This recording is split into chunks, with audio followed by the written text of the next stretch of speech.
Nothing But the Truth, The False Allegation Crisis Crippling Men Today. Written by Jared Whittaker and read by the author. Introduction. Do you swear to tell the truth, the whole truth, and nothing but the truth? This is something we've all heard a million times on TV shows and in big Hollywood blockbusters. It's in all the court scenes and really drives home the idea the courts are places of truth, facts, and evidence.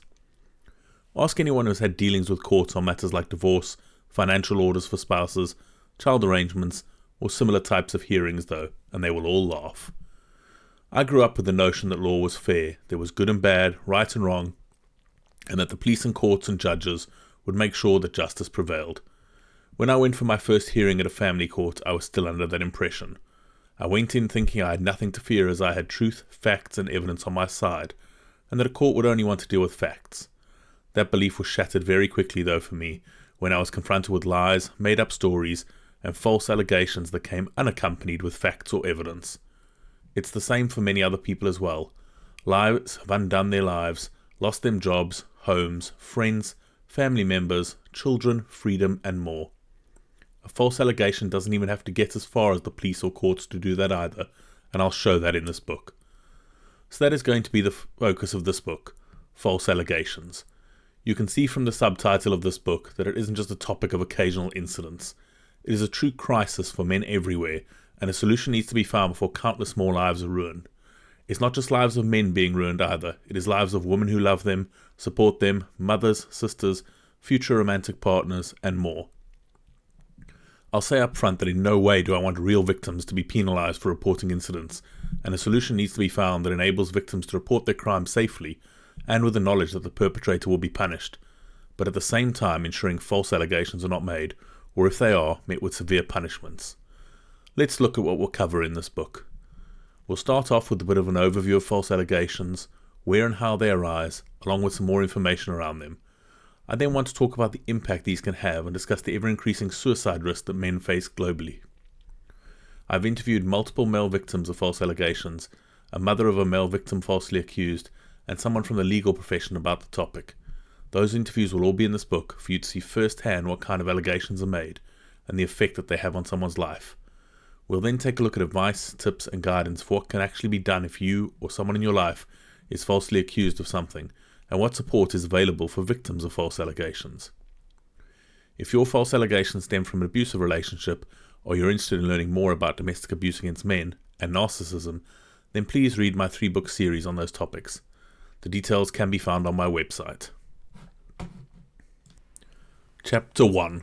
False Allegations in Family Court, a Growing Concern. While false allegations can come from anywhere and from any setting, work, school, a relationship, etc., there does appear to be a massive upward trend of false allegations made in family court, so that is where I'll focus this chapter. The upcoming interviews will show allegations from various places, but for now let's talk family court. Often, allegations can originate outside of the court, and then when it comes to hearings, more are made. For many men, however, they will go to family court for a hearing around something like divorce, child arrangements, financial orders, and so on, and suddenly get hit with false allegations. False allegations in family court are often used as a tactic to gain an advantage, particularly when there's a woman making allegations against a man, as the courts are naturally biased in those regards anyway. I'd like to also reiterate that false allegations don't only affect the accused party, but they cause harm, stress, and damage to children if there are any involved, new partners of the accused party, family members and friends of the accused party, and potentially more people as well. While the crisis is aimed at men, it affects women and children too. Within this chapter, I'd like to look at several ways false allegations against men are used in family court, mechanisms that enable false allegations, the impact they have on men, and some potential solutions. As someone who has been personally affected by false allegations in family court, I understand the emotional turmoil they'll cause, but I will try as best as I can to deliver information in the sections below and save my own personal views and opinions for the end of the chapter. Ways false allegations are used in family court. Custody and access disputes. In custody battles, allegations of abuse or neglect can significantly impact the court's decision regarding parental access and custody. A mother might make false claims that the father has been abusive towards her or the children, which in turn leads to court viewing him as an unfit parent. These allegations can lead to non-molestation or restraining orders.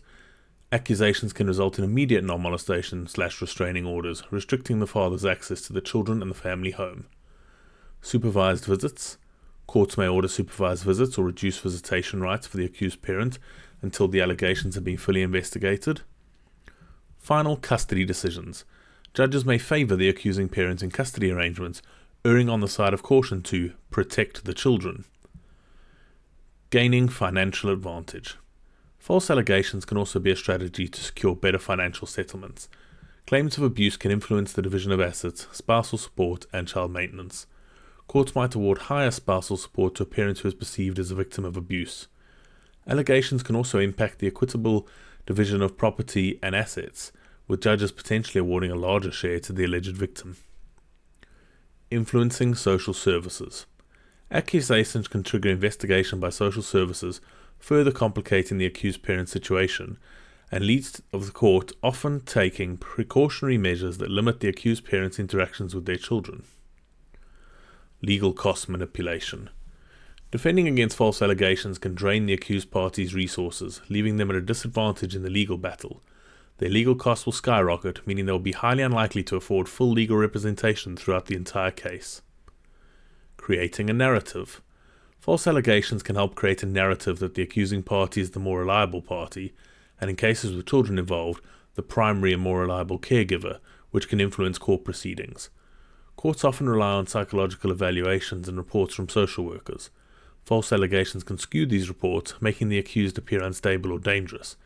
Consistent false claims can damage the accused party's character and reputation, both within the court and broader social contexts. Deflection. Often abusers will make false allegations of abuse against the other party to try and deflect suspicion away from themselves, as they are the actual abuser. This is very easy to do given the bias that exists in the court around men and abuse. Step skipping. Once allegations are made, the usual process and steps for court hearings don't apply. For example, the mediation phase of proceedings is now no longer required, and the accuser doesn't have to engage with you at all directly, as you are their abuser.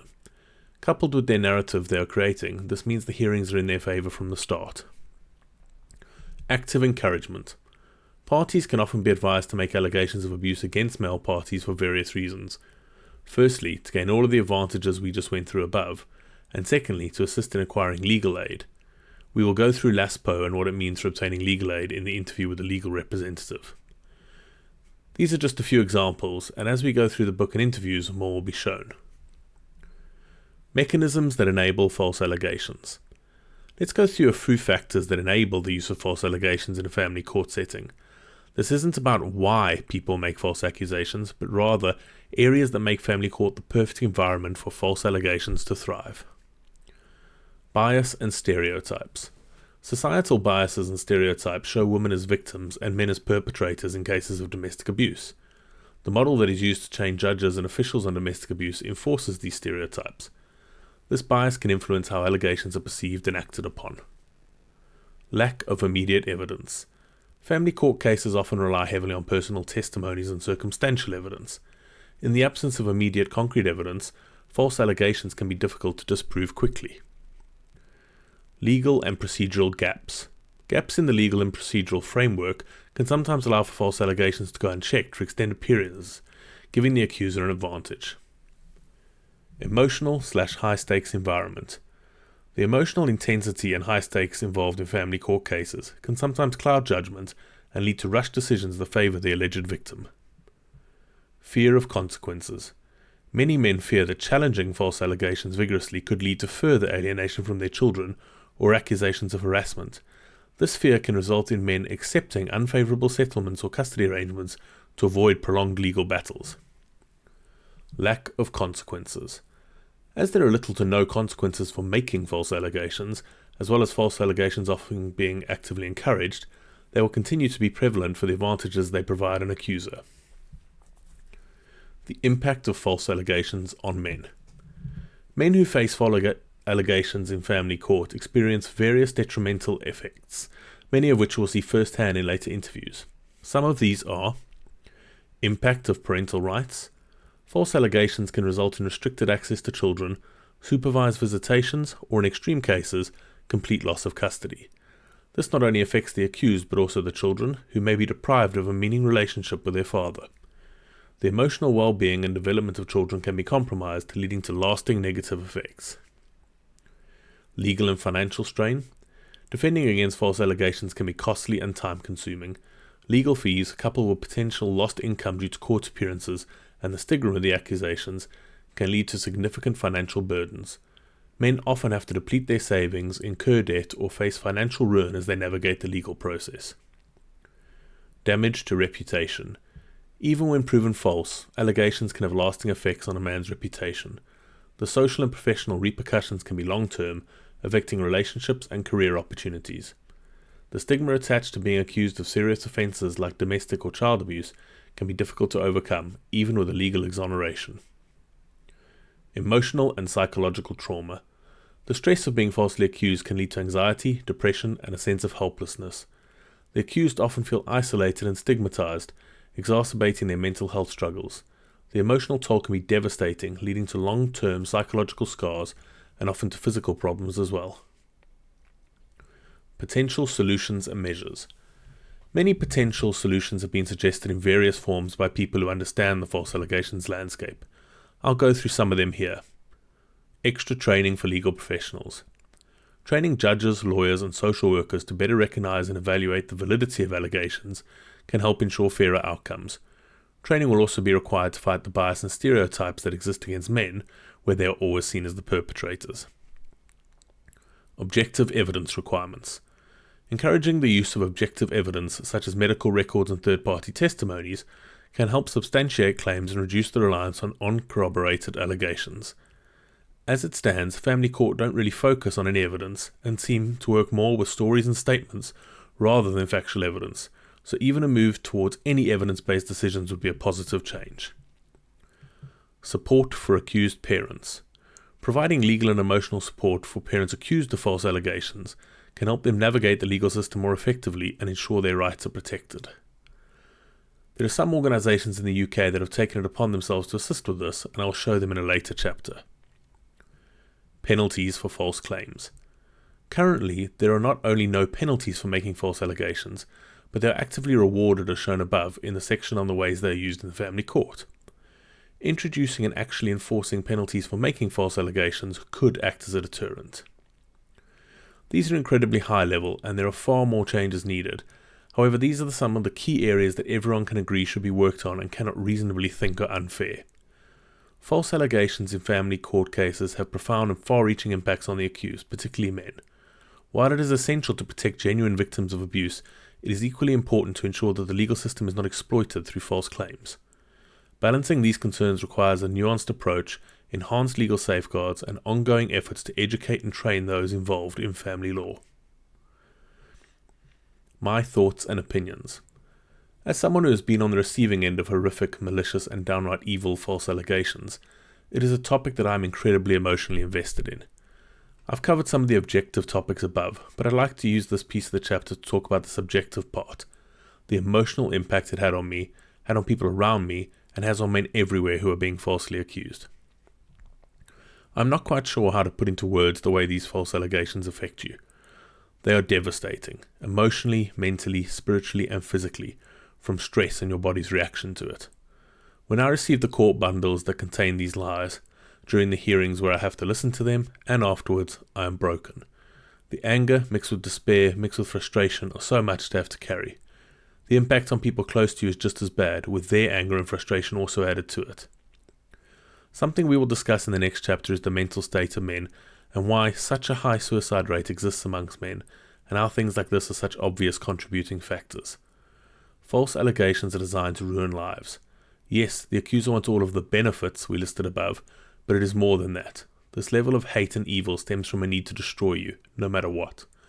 Whether it's financially ruining you, alienating you from children, making you lose the respect of people in your life, getting you imprisoned, or any other outcome, the impacts are devastating, and the only word I think truly fits false allegations is evil. The sad truth currently is that these allegations don't even have to make it into the courts to destroy lives. We'll see examples in the upcoming interviews of lives ruined by lies, and it is bitterly sad that this happens at all. Everyone who has contributed an interview to this book is incredibly brave for doing so, because not only did they go through hell, but they also have relived it to try and help others, and that is real bravery. Chapter 2. Men's Mental Health and Suicide Crisis. I touched on the mental health impacts on men of false allegations in the previous chapter, but I wanted to go into more detail here. Men's suicide rates worldwide continue to grow, and it is a leading cause of death for men. I firmly believe things as false allegations, the impacts from them, and the way men are treated in courts around family matters are a contributing factor in many cases, and I'd like to delve into some of the statistics and reasons why I think that.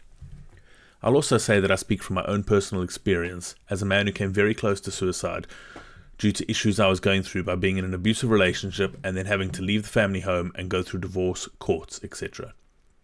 When talking about the impacts of false allegations, I spoke about emotional and psychological trauma. Here's a little recap. Emotional and psychological trauma. The stress of being falsely accused can lead to anxiety, depression, and a sense of helplessness. The accused often feel isolated and stigmatized, exacerbating their mental health struggles. The emotional toll can be devastating, leading to long-term psychological scars and often to physical problems as well. Keep that little piece above in mind as we delve into some statistics around suicide rates in men. I'll cover stats and then add my thoughts to each. I'm not going to delve into the level of detail that this topic truly deserves, as that's a whole other book, but it is something I want to highlight as it is extremely relevant. My goal with all of my books is to open the conversations, provide information, and set people up to be able to learn more. I don't want to write 800-page textbooks. Statistics and thoughts. For reference, for current and future readers, these are statistics from the year ending 2023. 76% of all suicides are men. 81% of male suicides are linked to relationship separation. 83% of male suicides are linked to financial issues. 85% of male suicides are linked to pending legal matters. 86% of male suicides are linked to recent or pending unemployment. Suicide rates among men are increasing annually. Wow, those are just numbers and words on a page, but stop to think about them for a second. It is out of control and is an absolute epidemic. While not every suicide is linked to false allegations and court involvement, let's take a look at my argument for why, given the suicide crisis, court can definitely be a contributing factor. Let's take them one by one. 81% of male suicides are linked to relationship separation. Divorce, false allegations from partners, etc. are definitely relationship separation. Again, they aren't the only reasons, but they're definitely separation. 83% of male suicides are linked to financial issues. Again, dealing with solicitors, paying large maintenance figures, trying to rebuild a life after allegations all have a tremendous impact on finances. 85% of male suicides are linked to pending legal matters. This one is fairly self-explanatory in the context of court related to false allegations. 86% of male suicides are linked to recent or pending unemployment. Many false allegations directly lead to job loss for men as their employers no longer want them working for them or can't have them working for them based on the allegations. Sometimes just the sheer stress of court is enough to cause someone to have to leave their employment. I know that one firsthand as it happened to me. I'm sure by now you are seeing a common thread. When we look at court, family court in particular, and false allegations, all of these elements can occur simultaneously. You can lose your partner, lose your home, lose your children, lose your job, develop trauma from the process, be financially ruined, and have the stress of future court hearings. Many men are treated like rubbish in court hearings and feel hopeless because of everything that is happening to them. This is the absolute perfect melting pot that can lead to suicide. When you read the interviews in this book, you will see how all of these things have come to pass for the victims I spoke to. Obviously, I can't speak to people who have committed suicide, but some of the people I interviewed did consider it, and people in their lives feared it for them. Now, take into consideration the rate at which false allegations are increasing, and do you not think that the rate of suicides will increase along with them? I do, and it's a terrible, terrible thing. Chapter 3. An Introduction to the Interviews. Before we dive directly into the interviews that I've done for this book, I wanted to give an overview of them, the people they are from, and what I hope they highlight. There are 9 interviews in total, and they are broken down like this. 6 interviews with men around the false allegations they endured. 1 interview with the mother of a son who was falsely accused. 1 interview with a therapist and carer who was falsely accused around a patient. 1 interview with a legal professional who has worked in family law for 3 decades and represented men and women in family court in the UK. The ages and locations of each interviewee are different and will be listed on their interviews. The interviews cover a range of allegations such as sexual abuse and physical abuse, and even though they are different in the types of allegations, the nuances of the stories, the way everything played out, the overarching principles can be seen throughout all of them. False allegations ruin lives and are not handled in a way that is equal and fair, despite the potential consequences for the falsely accused. Some interviews are short, some are long, even though I ask the same questions to everyone, with the exception of the carer and legal professional. That is because everyone is different. Some people want to elaborate, some are still too hurt to fully go into it, and some are due to the actual allegations themselves. Regardless, the people who sat down with me for these interviews are incredibly brave for doing so, and incredibly selfless to relive their pain for the education of others. The following chapters will all be the interviews, and then at the end of them we'll look back on them and see what you can do if this happens to you or someone you know, and what services are there that I can recommend to support. Chapter 4. Interview with an abused man. This is an interesting interview, as the man was a victim of domestic abuse at the hands of his partner, and then she tried to turn the tables for court. Not only did he have to suffer years of physical, emotional, verbal, and mental abuse, but he then had to be the victim of false allegations as well. From the various abuse victims that I have interviewed for my previous books, this is a regular occurrence. Abusers will use court to keep abusing their victims, and false allegations are a powerful weapon for them to use. Interview. Age 44. Gender male. Location North United Kingdom. Question. Can you give the readers an overview of the false allegations you were subjected to, like how they came about, when you first heard, what came of them, etc.? Answer. As an overview, I was in an abusive relationship, physical, verbal, mental, emotional, with my ex for years. During that abuse, she would always tell me that if I left, she would say that it was me who was abusive, and the authorities would believe her because I was a man. When I eventually got out of it, I filed for divorce, and there were official documents that needed to be exchanged for that, and then there were some court hearings set to sort the finances and asset splitting. The first set of allegations came in the documents for the divorce. The statement that her solicitor submitted for her basically said that I was the abusive one, had been severely attacking her for years, and she was traumatized and had anxiety and PTSD from it. I was obviously shocked because it was just blatant lies, and I didn't see the point, at the time, of why she had done it, because she was saying I was terrible, but I was filing for divorce anyway, so surely she would want to get divorced? I asked my solicitor about the declaration she had signed saying it was true, and showed him the evidence that it wasn't. But they said it doesn't matter because the divorce would be granted anyway. The divorce went through, but we still had hearings to attend for financials later that we had to do more documents for and go to. When the documents got submitted for the financial hearing, there were even more allegations from her of abuse. It's worth pointing out that even though we were divorced, post-separation abuse was still rife, and she spammed me with messages telling me how she hated me, swearing at me, calling everything she could think of. I read the allegations and couldn't believe them, as not only were they just plain lies, but they were also so easy to disprove, and it seemed to me like even a child wouldn't believe them. When I submitted my final pack, I included a lot of evidence of her abuse, from physical through to psychological, things like pictures, voice recordings, screenshots of text messages, etc., because I wanted to show that I was the victim of abuse and not the abuser. I didn't think it would make a difference to the finances, but I wanted it known that I wasn't a monster. I never received a pack from her prior to the hearing at all, even though she was meant to send me her pack as well. When the day of the hearing came, I went to court on my own. I couldn't afford a barrister as financial abuse was still ongoing even though we were divorced now. While I was waiting for the hearing, a court clerk came to me saying that they had seen that my ex had submitted a pack, but had not included me on the submission email, so I hadn't had a chance to read it. They printed it off and gave it to me to read. This was 20 minutes before the hearing was going to start. I went through her pack that she had submitted, and it was more of the same. Outright lies and allegation of everything going, basically everything she had done to me, but saying it the other way round. Again, some of them were so ridiculous that I thought it would be obvious to anyone reading them that she was lying. We went into the hearing and I was completely blown away by how the system works.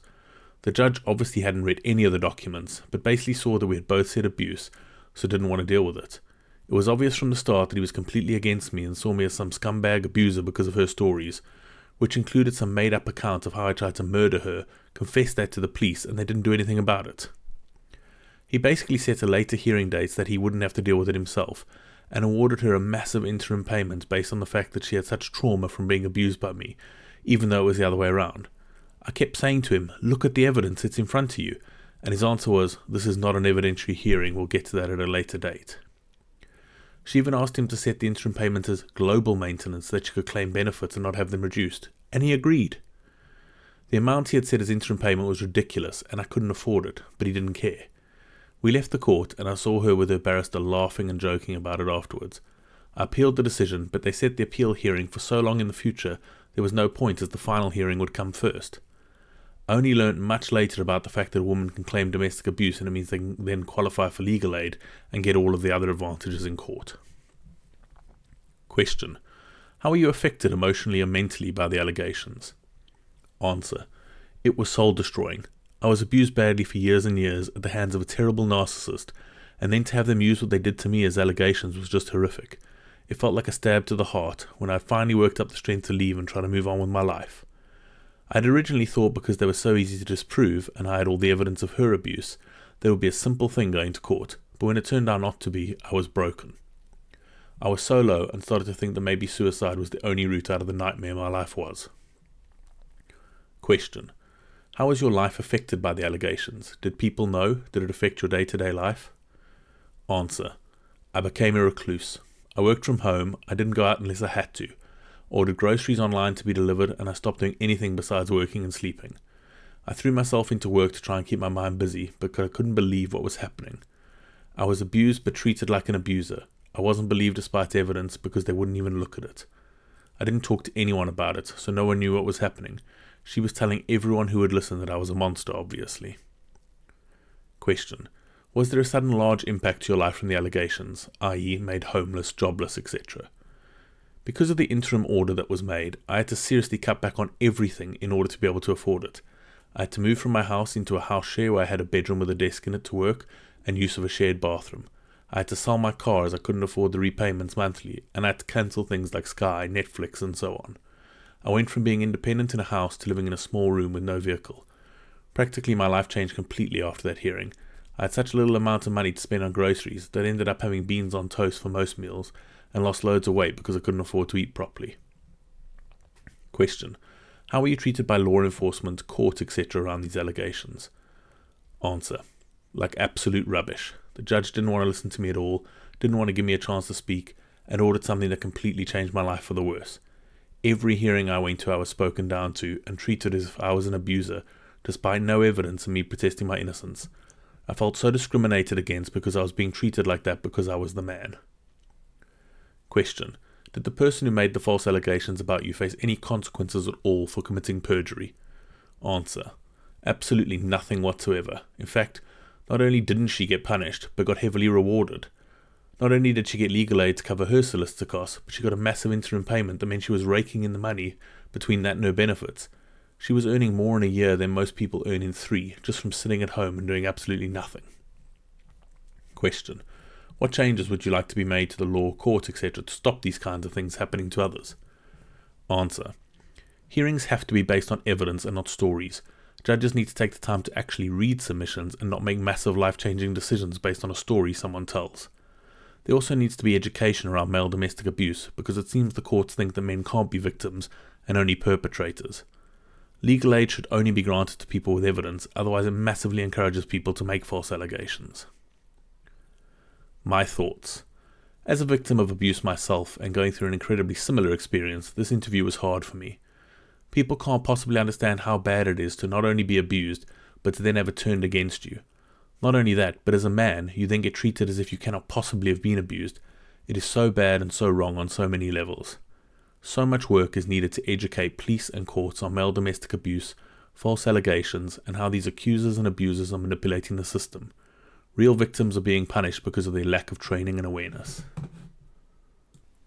Chapter 5. Interview with a man falsely accused of rape. This interview is truly disturbing, as a man's life was completely and utterly destroyed, all on the basis of someone's accusation, with no evidence, and years after the event was alleged to have taken place. This man showed brilliantly in his interview how the police ignored him, how evidence meant nothing, how the current system does not work and allows for claims like this to consume people. Whilst this is absolutely horrific, it is a great example for readers to see what can actually happen to men out of nowhere. Interview. Age 48. Gender male. Location Southeast United Kingdom. Question. Can you give the readers an overview of the false allegations you were subjected to, like how they came about, when you first heard, what came of them, etc.? Answer. I was arrested on the basis of being falsely accused of rape and serious sexual assault by two women I was once close to. The one who accused me of rape had, until the year before, been one of my best friends for the best part of 20 years, and her and I had been intimate as we had been having an affair for 5 years. She was married, I was in a long-term relationship. We had fallen out over a loan I had given her, which was the last straw in a string of her taking advantage of me and others. The other, who accused me of sexually assaulting her, groping her breast, was someone I had known all my life and had grown up with. I had introduced them both to one another through a sports club, something I had encouraged my best friend to join as was something I enjoyed.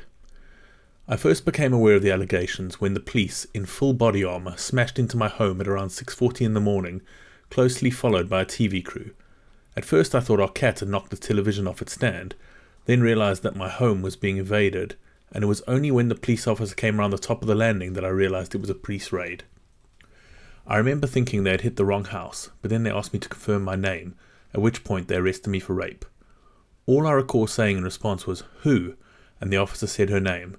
I don't think I was shocked at that. Whilst I never dreamed she would do something like that to me, I had an idea it was something she was capable of. When a previous affair she had ended, she had quite a few during her marriage, including me, and being her best friend, she would revel in telling me details. The guy she was having an affair with ghosted her, and she suggested she could falsely accuse him. I remember telling her she wouldn't get caught out. In hindsight, I realised that was extremely naive. She had worked for the CPS previously, and I suspect saw how easy it would be. The Crown Prosecution Service, CPS, is the principal public agency for conducting criminal prosecutions in England and Wales. It operates independently of the police and is responsible for deciding whether a suspect should be charged with a criminal offence, and if so, what the charge should be. I was taken to the police station, where I was held in a cell for the entire day whilst police ransacked my home, taking almost every item of technology I owned. In the evening, when I was about to be interviewed, the duty solicitor informed me that there was a second complainant. Whilst this was the lesser claim of the two, the person who was making it was someone I had grown up with, and whilst I knew she had serious personality and mental health issues, and was almost sectioned in her teens, I couldn't imagine her doing something like this. Initially, when the duty solicitor was telling me what had been claimed, I was thinking it was some sort of mistake. Had she brushed past me and believed I groped her but not said anything? Which would have been extremely unlike her, as I can best describe her as volatile. He then said something which made me realise it wasn't a mistake. She was knowingly lying too. He said she claimed you plied her with alcohol. She was an alcoholic and never allowed anyone to buy her drinks. The vodka that we were drinking on the night she claimed I had groped her, she had brought.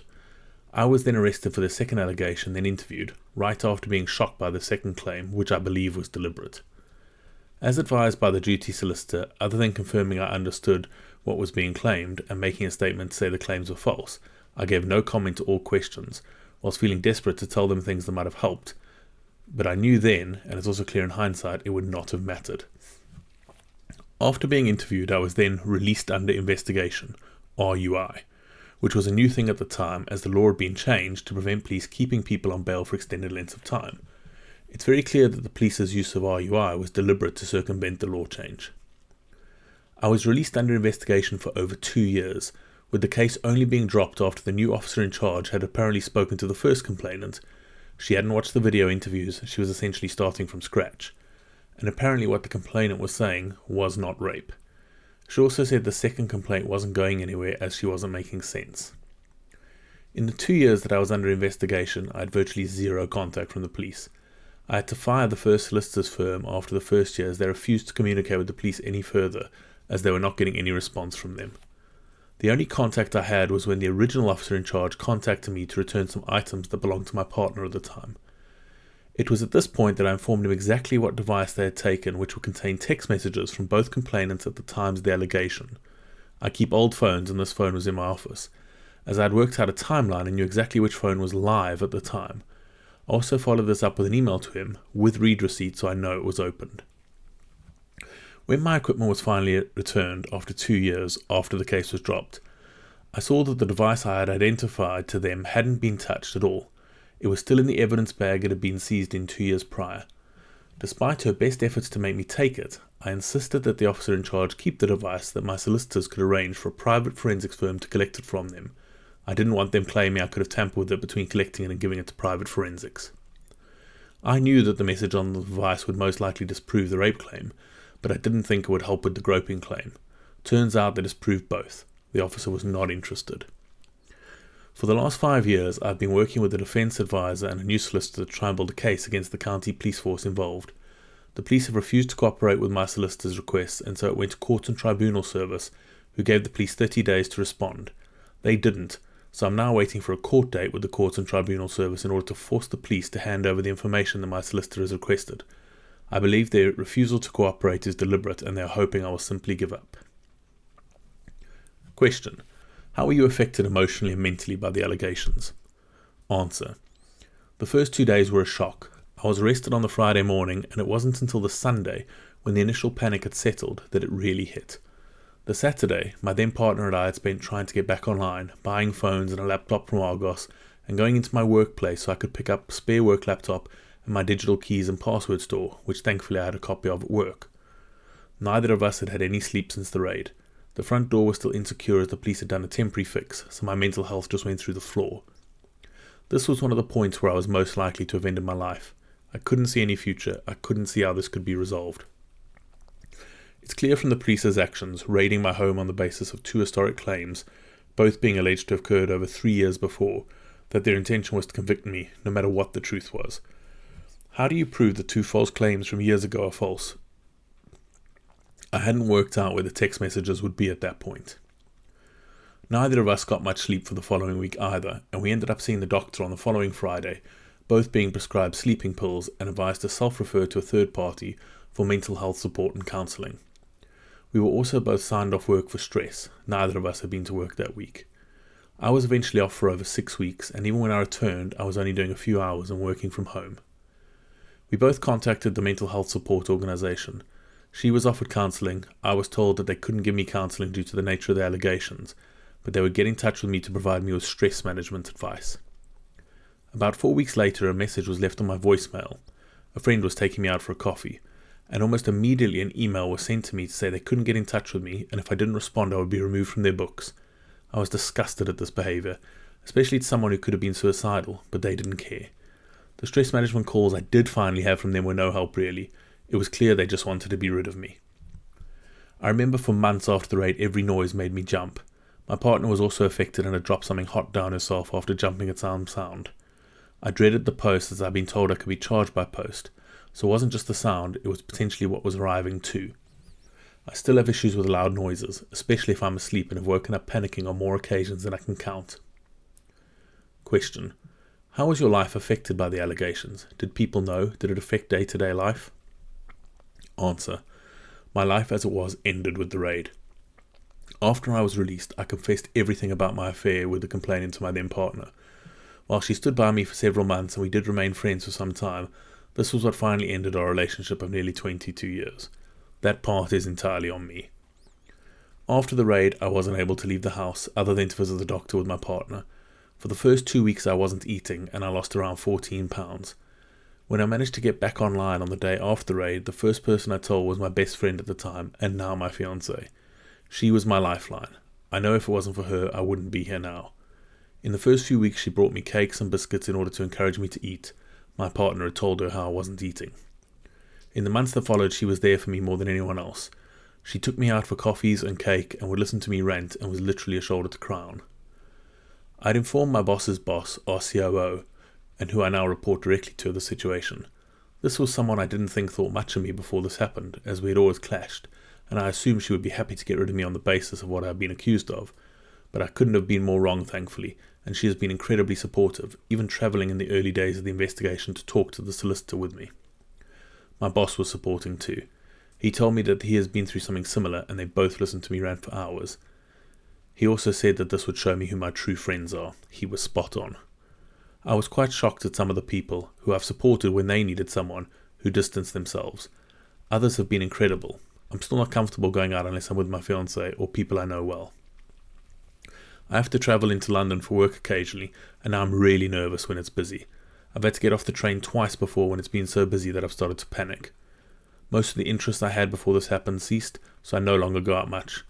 The one hobby I have been able to continue doing is amateur radio, and I think this is predominantly down to the fact that it's mostly a male hobby, so less threatening for me. Question. Was there a sudden large impact to your life from the allegations, i.e. made homeless, jobless, etc.? Answer.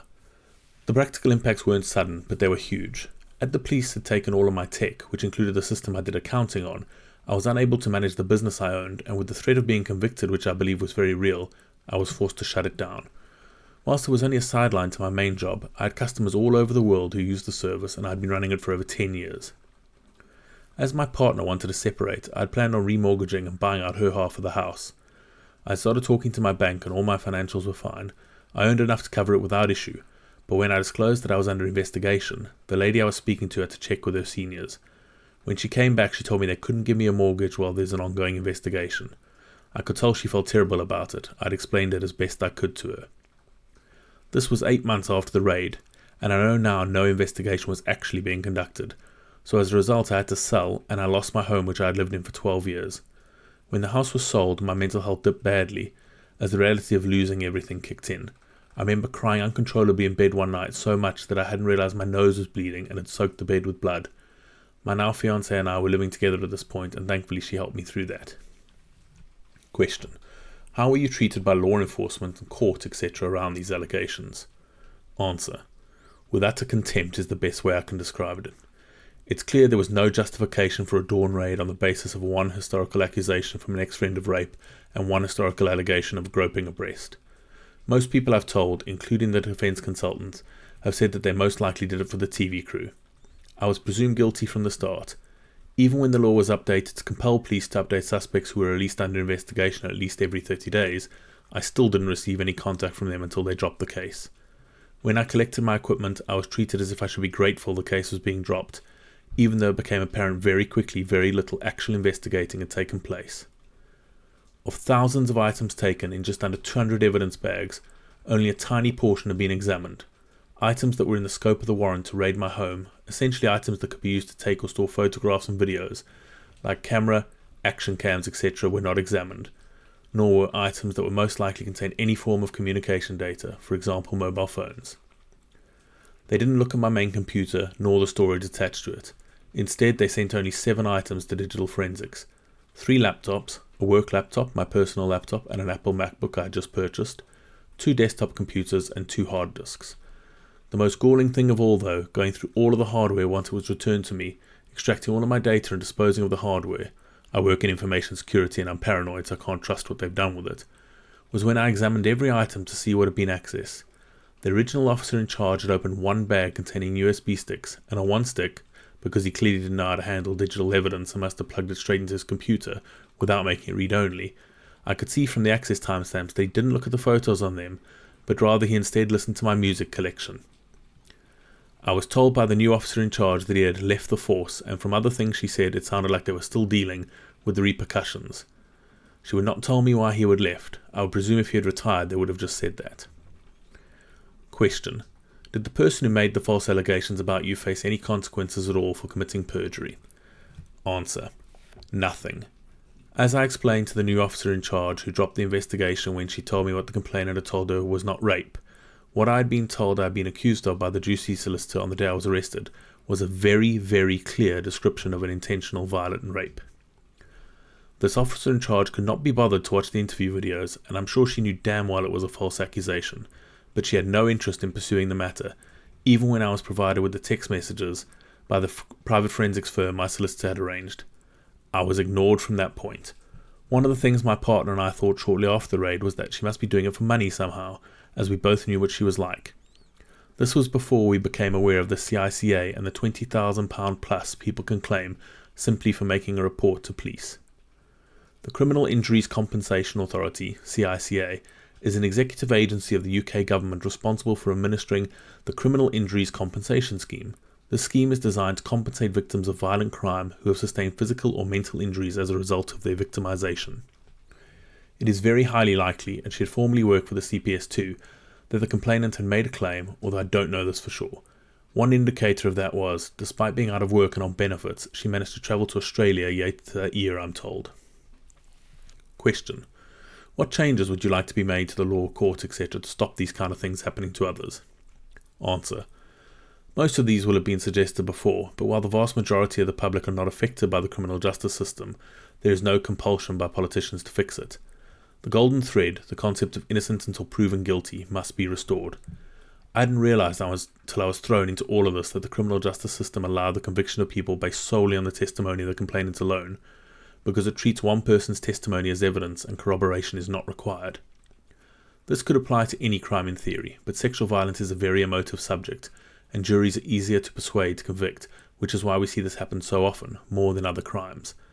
The believe policy needs to be dropped entirely. Police must be compelled to take all accusations seriously, but investigate impartially. The warning that judges had to give juries warning them about convicting someone without corroborating evidence, which was removed in the 1990s, must be restored. If people are going to be prosecuted on nothing more than someone's word, it's essential that juries know there's a significant risk of miscarriage. I also believe that there needs to be a statute of limitations applied to sexual offences. It is almost impossible to prove or disprove allegations of events years and sometimes decades in the past. Women's groups have successfully campaigned to make it easier to convict people. The removal of the corroboration warning, the policy to believe complainants, the preventing from police from examining complainants' devices, and more recently the removal of cross-examination of the complainant in trials. They should be encouraging anyone who is a victim of crime to come forward as soon as it's possible. Other crimes do not allow people to make crimes years after it's alleged to have happened. This has simply been driven by how emotive the subject matter is. There needs to be the introduction of a law which specifically recognises false allegations as a crime in its own right and the harm they cause to the falsely accused. Currently, false accusers can only be prosecuted for wasting police time, if detected within 6 months, or perverting the course of justice, neither of which take into account the harm to the individual they have targeted. Most importantly, there needs to be accountability, not just for the people who make false claims, but primarily for police who, through their failures, regardless of intent or incompetence, cause either a miscarriage of justice or the significant destruction of innocent people's lives. I have seen officers face no repercussions time and time again, even when it's clear their actions have been deliberate. If police are going to face no consequences for deliberately or through incompetence failing to do their job, then there is no compulsion for the current issues to be resolved. Innocent people will have their lives ruined, and actual victims of sexual violence will still not receive justice and continue to have their resources stolen. My thoughts. This story really highlights the way that men can be treated by authorities based on a story. This interview was really excellent as the victim was really focused, really knowledgeable, and really aware of the changes required to stop this crisis. It also highlights how allegations can come out of nowhere and your life can be turned upside down in an instant, purely based on someone's word. One other aspect highlighted really well by this interview is the complete lack of accountability from officials after his life was torn apart. This is not something that is an isolated incident. Chapter 6. Interview with a victim from a sexual relationship. This interview is slightly different as it didn't start out as a romantic relationship, but rather a sexual one focused on BDSM. What people want to do in their private lives is up to them, as long as no one is getting abused or laws being broken. This interview will show how a lawful, consenting relationship can still end in allegations and misery for someone, despite all evidence showing the allegations were false. Interview. Age 49. Gender male. Location Midlands, United Kingdom. Question.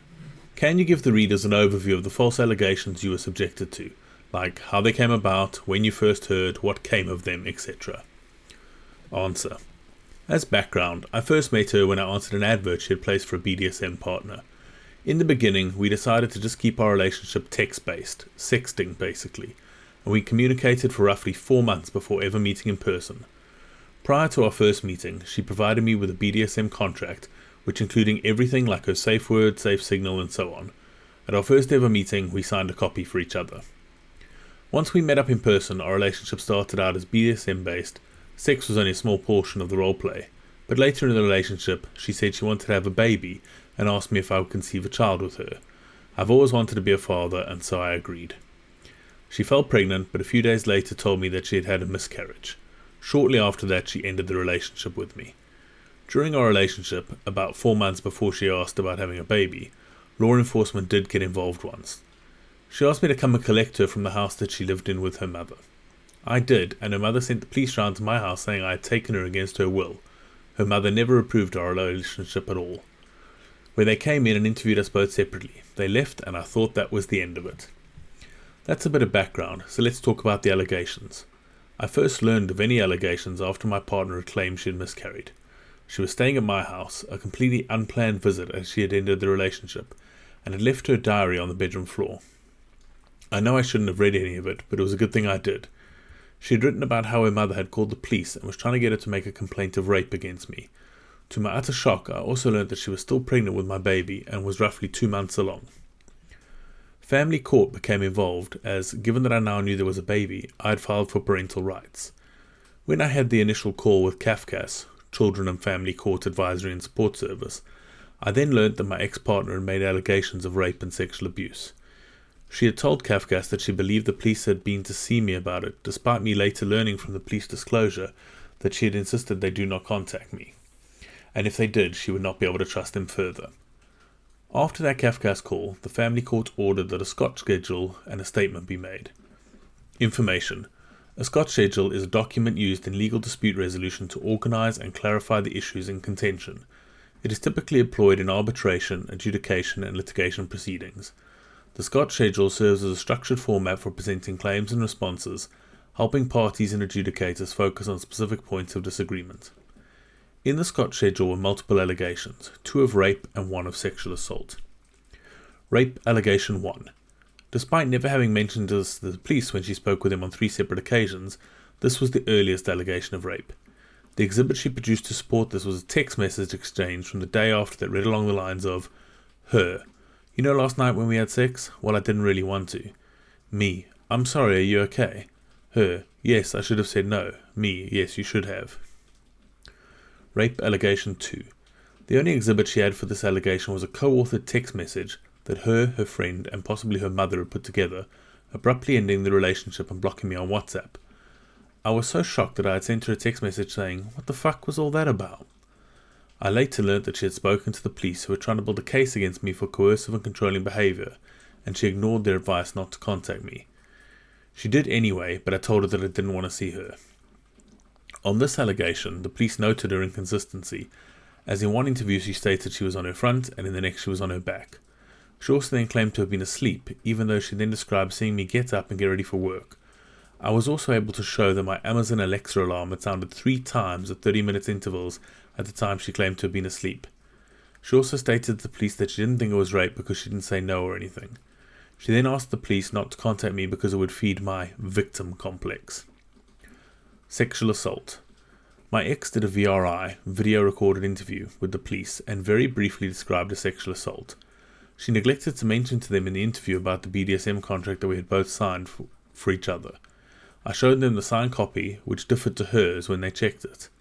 It was shown that she had edited her version of the document after she had ended the relationship with me. I also showed the police a number of other BDSM documents that she had produced, including a multi-page BDSM guide that she was intending to publish and sell. The BDSM scene that she was referring to in her interview was one that she had actually written to me about. But when she left my house after their visit, she had taken the letters which actually described this particular scene. There were also other allegations in her statement that were not in the Scott schedule, including that I forced her to clean my house, that I was abusive throughout the relationship, I was a narcissist, and that I would be a danger to our child. I later learned about another charge where she had told police that there had been no force involved, but rather that she just didn't feel like having sex, but gave in because I wanted to. This related to a further rape allegation made by a third party who had called the police as a result of the conception of our child. Presumably my ex-partner had told this third party that the pregnancy was because of unwanted sex, and when the police and other services were called. She explained it away, giving in pressure of sex rather than it being rape. Completely misleading because she had asked me to conceive a child with her. Question. How are you affected emotionally or mentally by the allegations? Answer. When I learned of the first attempt by her mother to get her to claim rape, I was horrified. I knew her mother didn't approve of the relationship, but I didn't realize she would stoop to that level of evil. When I received the Scott schedule and her first statement, I couldn't read it. It was so awful. I was so angry, and I was convinced that a third party who knew nothing of the intimate details of our relationship must have written it because it was so easy for me to prove that she was lying. At the second hearing that we attended, she had to seek permission from the court to file a second statement because her first one was shown to be false. In my view, this immediately made her guilty of perjury, but the court did nothing. Question: how was your life affected by the allegations? Did people know? Did it affect day-to-day life? Answer: I was destroyed. I had to give my notice to my employer because of unhappiness, stress, and bad health. I worked 3 months' notice and then started contracting back, but part-time only, because I had savings but needed time to process everything. I'm a chartered certified accountant, so criminal conviction would ruin my career that I'd worked so hard for. I then ended up not being able to work for 10 months and had to borrow £13,000 from my ex-boss just to live. I've told people what happened. Some know the full detail and the others just the outline. Everyone I speak to knows that the claims were made to keep me from seeing my child. Question: was there a sudden large impact to your life from the allegations, i.e. made homeless, jobless, etc.? Answer: after the one-sided fact-finding hearing, I ended up losing my job and was unemployed for 2 months. Then, after receiving the written judgment, I withdrew from the family court process because I knew it was rigged. I ended up unemployed for a further 4 months. I was given notice to leave my property because I was consistently late with the rent and the landlord knew I was ill and not working, so I was soon to be homeless and already jobless. Question: how were you treated by law enforcement, courts, etc. around these allegations? Answer: law enforcement never contacted me about the allegations at all, and I found out from her diary and from Kafka's. When I did learn of the allegations, I sent over 400 pages of documents proving my innocence and requested the police make investigations and arrest for false allegations. After being ignored by the police for 6 months, I complained to the IOPC. The IOPC stands for the Independent Office for Police Conduct. It's an organisation in England and Wales responsible for overseeing the police complaint system and ensuring the police conduct is investigated fairly and impartially. The police sent me a letter stating they often get claims that aren't followed through, and they denied even having an officer with the name I provided on the rape investigation. I had complained in my documents that he had failed to report that when he was called that my ex refused to speak with him and she would not cooperate with the rape complaint. I had initially learnt this from her diary, but then it was corroborated by a disclosure document during proceedings. The case involved police forces from 2 areas, and so one was saying that the investigation should be the responsibility of the other, and vice versa. The one police force investigated some of my complaints but found no wrongdoing. At the fact-finding hearing, I really wanted a female judge as they are usually fairer to men, but instead I got a male judge who was younger than me. It was clear to me from the beginning that he had made his mind up. I knew he wanted to find me guilty of something, I just didn't realise how rigged it was. My ex was treated as a vulnerable victim and she was laughing and joking with the judge. I was cross-examined by both my ex's barrister and the judge himself who was advocating for my ex. He sat and thought of how to phrase questions to me where I could only reasonably give one answer. Despite her barrister making no progress with me when trying to prove her claims, and indeed looking like an idiot at times because her client had lied to her, the judge found some twisted logic to find against me on the sexual assault claim, cherry-picked a couple of exhibits to support his conclusion, and ignored everything else. After receiving the judgment, I knew it was rigged.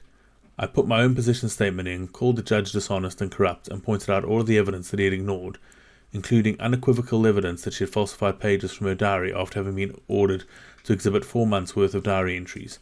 She had rewritten her diary to support her story. I withdrew intending to go to criminal court and have got nowhere since. My efforts even include me contacting my local MP. Question: did the person who made the false allegations about you face any consequences at all for committing perjury? Answer: no, in fact she was rewarded for committing perjury and falsifying documents. She applied for a non-molestation order for 12 months and the judge at the hearing that I refused to attend made it 24 months instead. My application to see my own child was denied and they ignored my application for parental responsibility. My ex had deliberately not put my name on the birth certificate either. I will add that when I received the verbal judgment, I immediately sent a text to my ex that I was pressing criminal charges against her, her mother, and her friend that helped her write the orchestrated text messages, and who had called the police to try and get her to make those false claims against me. When I received the written judgment, I sent a further text stating that I would see her go to prison for what she had done. Question: what changes would you like to be made to the law court, etc., to stop these kind of things happening to others? Answer: life-changing criminal allegations should not be brought before family court. They shall be dealt with properly in criminal court and based on evidence. not on preconceived notions that a man must be the perpetrator. I was found against on serious life-changing allegations on the basis of her word against mine, despite proving her to be a liar.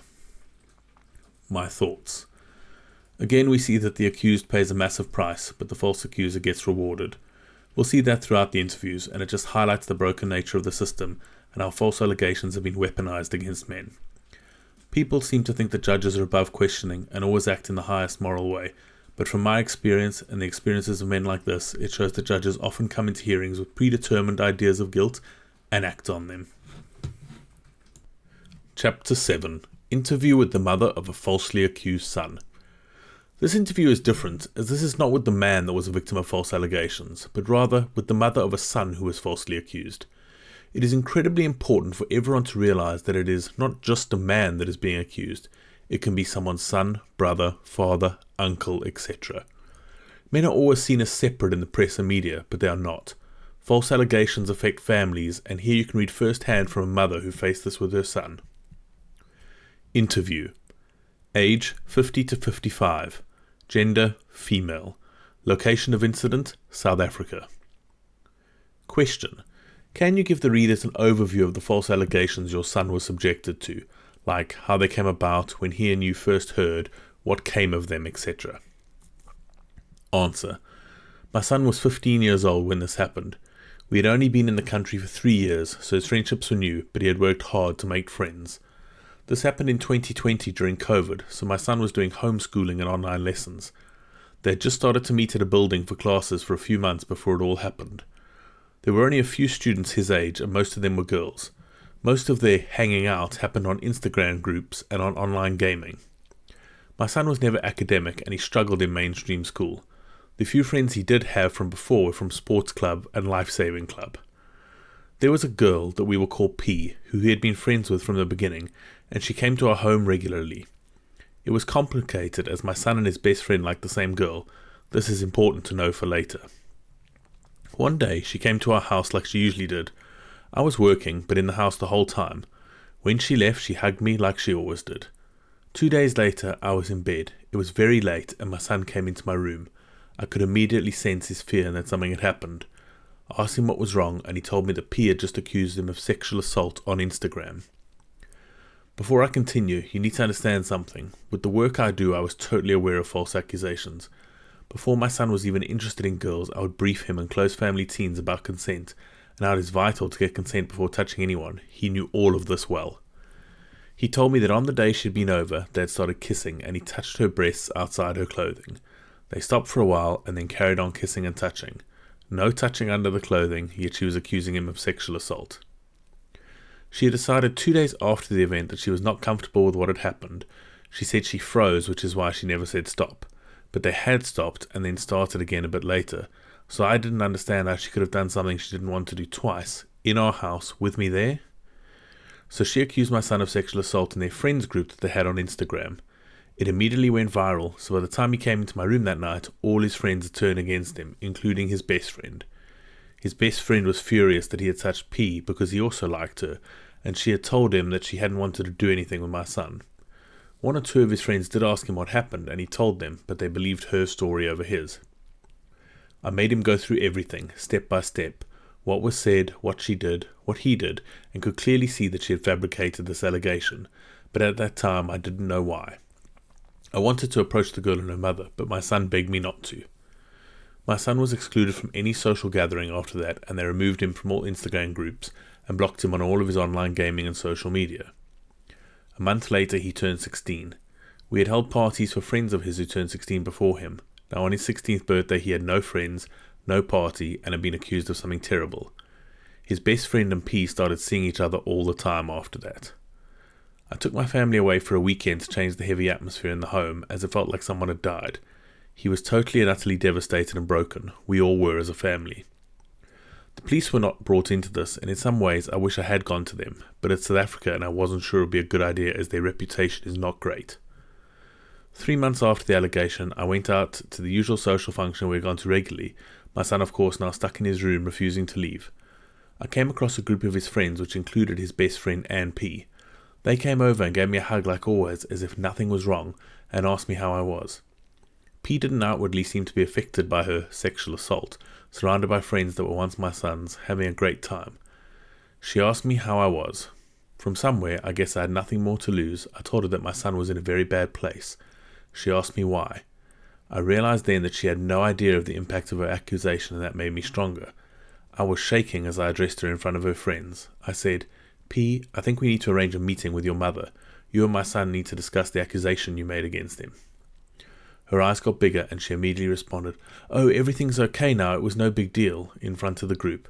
I said, It's a huge deal, I'll call your mother tomorrow and arrange the meeting. Why hadn't I done that before? When an accusation like this happens, the family are isolated. It honestly feels like a death. Nothing ever feels the same. I walked away from P that night. Before I even got to my car, she started texting me. Please don't tell my mum, it was a mistake. Nothing happened. I shouldn't have said it. I realized that her mother didn't know that she had been sexually assaulted. I had it all in writing now from her that nothing had happened. I let her sweat for a few days, then a week, and I never replied. I had evidence that she lied. The damage was done. But nothing was going to change what happened, not even her confession. It came to light later that she had made the allegations because she felt guilty about doing it. Many false accusations are regret sex. You see, P fancied my son's best friend and now felt guilty that she made out with my son. That is why she accused my son of sexual assault. Though no one ever knew that all happened outside the clothing, it had the same impact as the word rape, and that made everyone immediately believe P and turn away from my son. I did realize then, though, that I should have confronted her and her mother right away, but at the time we were in such shock we just did the best we could get to do through it. My main concern was my son's mental health. I was terrified he would harm himself. He had been an outside child, but now he always locked himself in his room. Mothers need to understand, a false allegation can rip your family apart. It never has to reach the courts or police. That's the misconception. People think if the authorities are not involved it's no big deal, but it is for the person who is now cancelled. For the person who loses everything they worked so hard for, their world comes crashing down. My son went to counselling. It's been 4 years now. He went to stay away for a while and returned to South Africa a year after the accusations to start to rebuild his life. A few friends from the past reconnected with him and he made new friends, but he doesn't trust them. Sometimes I think he's doing okay, then we will have an argument, and when it comes down to the real reason why he is upset, it stems from the allegation and how it messed him up. He cannot trust anyone. The damage cannot be undone. Question. How were you and he affected emotionally and mentally by the allegations? Answer. When my son came into my room that night and told me what had happened, he was terrified, confused, and felt betrayed by his friends, which got worse over the next few weeks and then of course died down because the friends walked away from him. He felt betrayed, but most of all it affected his confidence. It was the first time he had touched a girl. I held him for hours and we both sobbed. It really felt like a loved one had died. Something broke in us that night that has never been restored. I kept checking on him in the night, terrified that he would kill himself. A boy who had struggled in a new country to make friends felt beaten, rejected, and treated like he was some disgusting pervert. To be accused of sexual assault means dishonesty, lack of respect, callousness, and selfishness. My son had none of those traits. The next morning, after no sleep, I met my friend for coffee. I felt my insides had been ripped out, my mouth dry, and I was in complete shock. What made it worse was my friend's reaction, dismissive and disinterested. Parents do not want to have these conversations and are never prepared for this kind of circumstance. If I mentioned it to anyone, I felt they believed her story and I sensed they moved away from us. But I don't keep quiet. I was not going to be silent. My son was innocent. I had to fight for him. I have to fight for any victim of a false accusation. Question. How were your lives affected by the allegations? Did people know? Did it affect your day-to-day life? Answer. I covered some of it already, but we also stayed away from our usual social events. We would not leave the house. He went from an outside boy to a recluse. Eventually I sent him back to his home country where he could start his life afresh without the allegations hanging over him. So my family was broken, my son living far away from me, lonely and homesick. I think what's common in the situation is the isolation and silence. Nobody wants to talk about it with us, and everyone stayed away. Question. Was there a sudden large impact to your lives from the allegations? Things like having to move work, school, job, home, etc. Answer. We left the area we'd been living and resettled in a new area. When he was in a new school, my younger son was accused of saying something inappropriate. I walked into the school immediately and met with the head. I made it clear that unless there is evidence, do not mess with my family. After what we've been through, I won't call on the police, I'll bring in an army. I've never heard another word about it. You see, that's what this is all about. It's so easy to accuse people of offensive behavior, but when confronted, those who make the allegations are the first to run with their tail between their legs if we demand evidence. Question: what changes would you like to be made to the law or court, etc., to stop these kind of things happening to others? Answer: parents of boys need to understand the times we are living in cater to the victimhood mentality of females. I have seen it in the schools, how girls know they are not held accountable for their behavior. I met a social worker recently who told me that in her practice, the average age of false allegations in the school environment is 14. The reasons vary. She has one case where the girl was being moved to another city she didn't want to live in, so accused a family member of molestation so she could return home. My story should not undermine or distract in any way from the real victims of sexual abuse, male or female, of which there are many. I know victims feel they won't be believed. However, the real victims will be further silenced by the rise in false allegations. If we are to address the problem, we need to criminalize those who make false allegations. My thoughts. A very important thing from the above story and interview is that this didn't even get as far as the police or a court, but still his life was ruined. Everything changed for him and nothing changed for his accuser, and she escaped any form of punishment or justice for what she had done. This also shows that allegations can be made against anyone, regardless of age. They can also be made incredibly flippantly for stupid reasons, and the accusers don't know or don't care what the accusations will do to the person they're lying about. One stupid lie on Instagram group has changed the course of a young man's life forever. Chapter 8. Interview with a man suffering paternity fraud. This interview is with a man who suffered something horrendous prior to the false allegations, paternity fraud. We'll see from his story how even after the terrible truth was uncovered, his partner still made false allegations on top of everything. Despite losing the most precious thing in the world to him, his child, he still had to then face false allegations in court. Interview. Age 44. Gender male. Location Northern England. Question: can you give the readers an overview of the false allegations you were subjected to, like how they came about, when you first heard, what came of them, etc.? Answer: I found myself a victim of paternity fraud. My ex-wife led me to believe that I was the father of a boy. However, when he turned 2 years old, I discovered that he was not my biological son. This revelation was devastating and marked the beginning of a terrible period in my life. After the truth came out, my ex-wife's behavior became erratic and manipulative. She would allow me to see him one moment and then abruptly deny me access the next. This inconsistency and emotional manipulation took a significant toll on me as I developed a deep bond with him, believing him to be my own. In an attempt to resolve the situation and establish some form of stability, I decided to take the matter to family court. However, my ex-wife responded with a barrage of false allegations of domestic abuse. These allegations were completely unfounded and were clearly a tactic to discredit me and strengthen her position in court. The prospect of defending myself against such serious accusations was daunting, especially since I could not afford a barrister. Instead, I hired a paralegal to assist me with my case. Thankfully, the judge saw through my ex-wife's deceit and threw out her allegations. This was a significant relief and a small victory in an otherwise painful and complicated situation. While the ruling did not change the fact that I had been deceived and emotionally manipulated, it did offer some relief that I was not to be found guilty of things I never did. Question: how were you affected emotionally and mentally by the allegations? Answer: the experiences of paternity fraud and false allegations of domestic abuse have had a profound and lasting impact on my life. The betrayal and manipulation I endured have deeply affected me in ways that I'm still grappling with today. The revelation that the boy I believed to be my son was not biologically mine was a shock that shook me to my core, leaving me feel disoriented and heartbroken. The sense of betrayal was compounded by the emotional roller coaster my ex-wife put me through, allowing me to see him one moment and denying me access the next. The situation worsened when I decided to seek legal resolution in family court. My ex-wife retaliated with false allegations of domestic abuse, an accusation that not only threatened my legal standing but also attacked my character and integrity. The emotional strain of these accusations was immense, adding another layer of distress to an already difficult situation.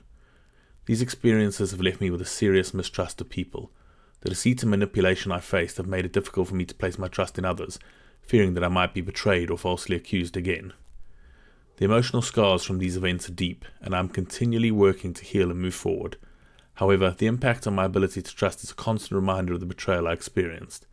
It is a challenge I face every day, trying to rebuild my confidence in others while protecting myself from further harm. Question: how was your life affected by the allegations? Did people know? Did it affect day-to-day life?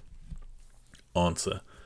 Throughout these incredibly challenging times, I was fortunate enough to have strong support from my family and friends. Their unwavering support played a crucial role in helping me navigate the emotional and legal battles I faced. This collective support was instrumental in helping me cope with the stress and anxiety brought on by the paternity fraud and false allegations. Knowing that I had a solid group of people who believed in me and were willing to stand by my side made a world of difference. In retrospect, I realized that the support from my family and friends was a lifeline that helped me weather the storm. Their compassion, understanding, and unwavering loyalty were critical in helping me move forward and start the process of rebuilding my life. Question. Was there a sudden large impact to your life from the allegations, i.e. made homeless, jobless, etc.? Answer. No, I was fortunate enough that my work and accommodation were not affected at all, but obviously the emotional impacts were massive. Question. How were you treated by law enforcement and court, etc. around these allegations? Answer. To be fair, the police were always good with me and treated me with respect throughout this difficult period. From the very beginning of the ordeal, their professionalism and courteous behavior provided a semblance of stability in an otherwise chaotic situation. Question. Did the person who made the false allegations about you face any consequences at all for committing perjury? Answer. She faced no consequences whatsoever for the paternity fraud or the false allegations of domestic abuse. Despite the emotional and legal turmoil she caused, she was not held accountable for her actions. This lack of repercussions added another layer of frustration and injustice to an already painful experience. Discovering that I was not the biological father of the boy I had come to love was devastating enough. The betrayal and manipulation I felt were compounded by the fact that my ex-wife had intentionally deceived me for years. Paternity fraud is a serious offence, but in my case there were no legal or financial consequences for her deceitful actions. She was able to walk away without facing any responsibility for the emotional damage she inflicted. The false allegations of domestic abuse were another significant blow. These baseless claims were not only an attack on my character, but also a strategic move to discredit me in court. Defending myself against these false accusations was a stressful and draining process. The judge eventually saw through her lies and dismissed the allegations, but the fact that she could make such serious claims without facing any penalties was deeply unsettling. Her actions had profound consequences on my life. I was forced to navigate the emotional trauma of losing a child I believed to be mine, and to defend myself against damaging accusations in court. Meanwhile, she faced no repercussions for her deceit and manipulation. This lack of accountability highlighted the glaring gap in the legal system's ability to address paternity fraud and false allegations effectively. The absence of consequences for her actions left me feeling a sense of injustice and unresolved anger. It underscored the challenges victims of paternity fraud and false allegations face in seeking justice and holding perpetrators accountable.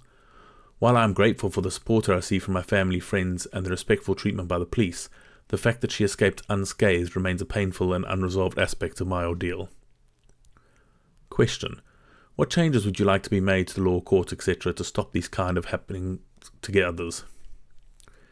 Answer. I advocate for mandatory DNA testing at birth for all children and their alleged fathers as a crucial measure to prevent paternity fraud. Paternity fraud can have devastating consequences, not only for the deceived parent but also for the child involved. By implementing mandatory DNA testing, we can ensure that true biological parentage is established from the very beginning. This would prevent the emotional, financial, and legal turmoil that arises when paternity is later called into question. In addition to mandatory DNA testing, I strongly believe in implementing tough penalties for false accusers. The current legal system often fails to adequately address the serious harm caused by false allegations. These baseless accusations can ruin lives, damage reputations, and cause immense emotional distress. By enforcing strict penalties for those who make false allegations, we can create a strong deterrent that discourages individuals from using deceitful tactics to manipulate legal outcomes. Tough penalties for false accusers would serve multiple purposes. Firstly, they would provide justice for the wrongfully accused, acknowledging the harm done and holding the accuser accountable. Secondly, they would act as a preventative measure, discouraging others from making false claims out of malice or for personal gain. This would help to ensure that legal processes are used ethically and that genuine victims of abuse are taken seriously, without their claims being overshadowed by those who lie. My thoughts. I can't imagine the suffering this man went through when he found out that his child wasn't actually his biologically. While he didn't suffer things like accommodation or work loss, he suffered something else terrible. The fact that his ex then used false allegations to try and get the advantage in court shows not only how easy it is for women to lie about their partners in court, but how it is always either front of mind or encouraged to do so. False allegations against the man are the go-to trump card for family court. Chapter 9. Interview with a man accused, but with an added disadvantage. This interview is unique as it is with someone in the UK, but who is not a native English speaker and was at a serious disadvantage in court because of this. It was also really interesting to me how, like many, he believed that the courts would be fair and just and the truth would prevail, but soon discovered otherwise. Interview. Age 30 to 40. Gender male. Location Southeast United Kingdom, but not from the United Kingdom. Question. Can you give the readers an overview of the false allegations you were subjected to, like how they came about, when you first heard, what came of them, etc.? Answer. I met my ex-partner in my home country, and shortly after meeting her we moved to England because we wanted to improve our English and work here while we learnt the language and see somewhere new. Shortly after moving here, I already started to see signs I did not like. She was very entitled and acted like everyone else must serve her and that she was the most important person in the world. For example, she lost her job shortly after starting it because of this attitude, and then she didn't want to work. She just wanted me to support her fully. After a few months, I left her and moved back to my home country and lived with my family. She contacted me to tell me that she was pregnant. I moved back to England to be part of my child's life and was living with her while she was pregnant and when the baby was born. I did not like the way that my ex parented our child. She was lazy, always just put him down in front of a TV or tablet to watch something, and never did anything with him. I kept telling her that this is not right, and that she has to do things with him, but she wouldn't. We would always argue about this because she didn't want to have to put any effort in. I felt that unless I was home and doing things with him, like taking him out or playing, he'd just watch TV. I actually went to my GP and spoke to them about this, and went to social services, but they all told me that there was nothing they could do, as it was just different parenting styles. I had to get a new job, and it meant I was working away from Monday to Friday, and so I would drive back on Friday after work, and then spend the weekend with my child. One weekend I came back home, but I realized I had left my laptop at work, and I needed it because I was meant to be on call. I had to drive back to get it. I was getting my child into their car seat ready to go and collect it, when my ex-partner started getting agitated about it, telling me I could not take my child with me, even though I always had him on the weekends. She wouldn't give a reason why, but she kept saying I couldn't. I said I was going to, and she said that if I did, she would call the police. I didn't take her seriously, so I left with my child. When we got back about 3 hours later, the police were waiting for me. They told me I had to go to the police station with them. My English isn't very good, so it was hard to understand everything, but it seemed that she had told them I was kidnapping my child to take him back to my home country. I told him that I just went to get my laptop, and this was even during COVID lockdown when travelling was banned, so I couldn't travel overseas anyway. Eventually they let me go, but told me that I wasn't allowed to go to the house because my ex said she didn't want me there. It was my house too, and I had to get my work things, and I wanted to say goodbye to my child, but they said I couldn't. I then put in an application to the court to formalise the child arrangements that I could see my child again. My ex was being incredibly difficult, saying that if I wanted to go to court I must pay for everything because why should she pay? I was living in a place that was a 5-minute walk from them but was not allowed to see my own child at all. When we did get to go to court, it was awful. She was saying that I was abusive and had tried to kidnap my child. She just lied, and at the time I didn't know why. She didn't write any statements of truth on the first hearing because she knew we should have more rights than me.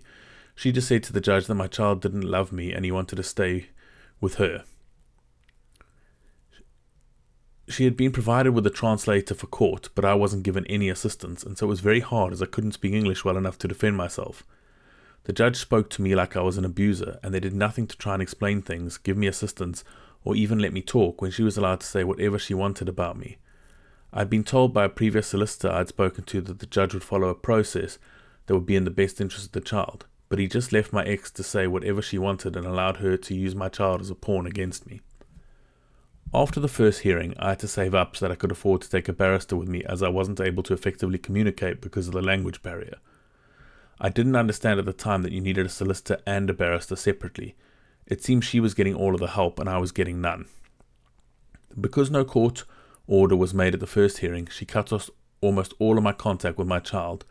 If I did get to talk to him on the phone, she would just put the phone down if I offered to do something with him, like go to the park. During this time, she had multiple other partners and was telling my child that you have one mother but many fathers, which was incredibly hurtful to me and damaging to my child. When I did eventually get to see him after months and months, he couldn't even speak and had accidents in his pants from being so nervous. After many hearings and a lot of cost for me to pay solicitors and barristers, it finally got to the point where they realized that she had no evidence of any abuse and her behavior was very volatile. I was given an order that allowed me to see my child again. She is now married to someone much younger than her, and even still she tries to cause issues or get attention by always telling me in messages what he and her are doing when I message about fetching my child. I ignored this because I don't want any part of her drama. Question: how are you affected emotionally or mentally by the allegations? Answer: I was affected badly. I was scared. I didn't know what was going on. I thought court would be fair and soon found out that it wasn't, and they believed her with no evidence just because she said I was abusive. I was stopped from seeing my own child because of it. I was alone and had to try and understand everything that was happening, and everything that was sent to me was in English, obviously. Question: how was your life affected by the allegations? Did people know? Did it affect your day-to-day life? Answer: my main focus after that was saving up so that I could afford some help. I was in a foreign country, not able to fully speak the language, and now I had to deal with court that seemed to just believe her because she was a woman and the mother. People in my life knew what was happening, and they were supportive because they knew that she acted how she did. Question: was there a sudden large impact to your life from the allegations, i.e. made homeless, jobless, etc.? Answer: after I was at the police station, I wasn't allowed to return to my home. I had to get somewhere else to live. I also then had to work extra to get more money to be able to afford legal help. Question: how were you treated by law enforcement and court, etc. around these allegations? Answer: like I was guilty from the start because she said so. The police didn't listen to me and still took me to the station for the whole day, and the judge wouldn't let me speak at all. She was given all the help she needed, like legal aid and translators, but I got nothing. Question: did the person who made the false allegations about you face any consequences at all for committing perjury? Answer: no, she didn't get in trouble for lying, and because she lied, she got legal aid and support. I thought court was meant to be about evidence, but it wasn't. It was just about whatever she wanted to make up. After so much financial cost for me, anxiety and the emotional damage, I expected that she would have some kind of punishment, or I would have gotten some kind of compensation. I couldn't believe she did everything she did and never paid for it, or was even asked to pay for anything. Question: what changes would you like to be made to the law, court, etc. to stop these kind of things happening to others?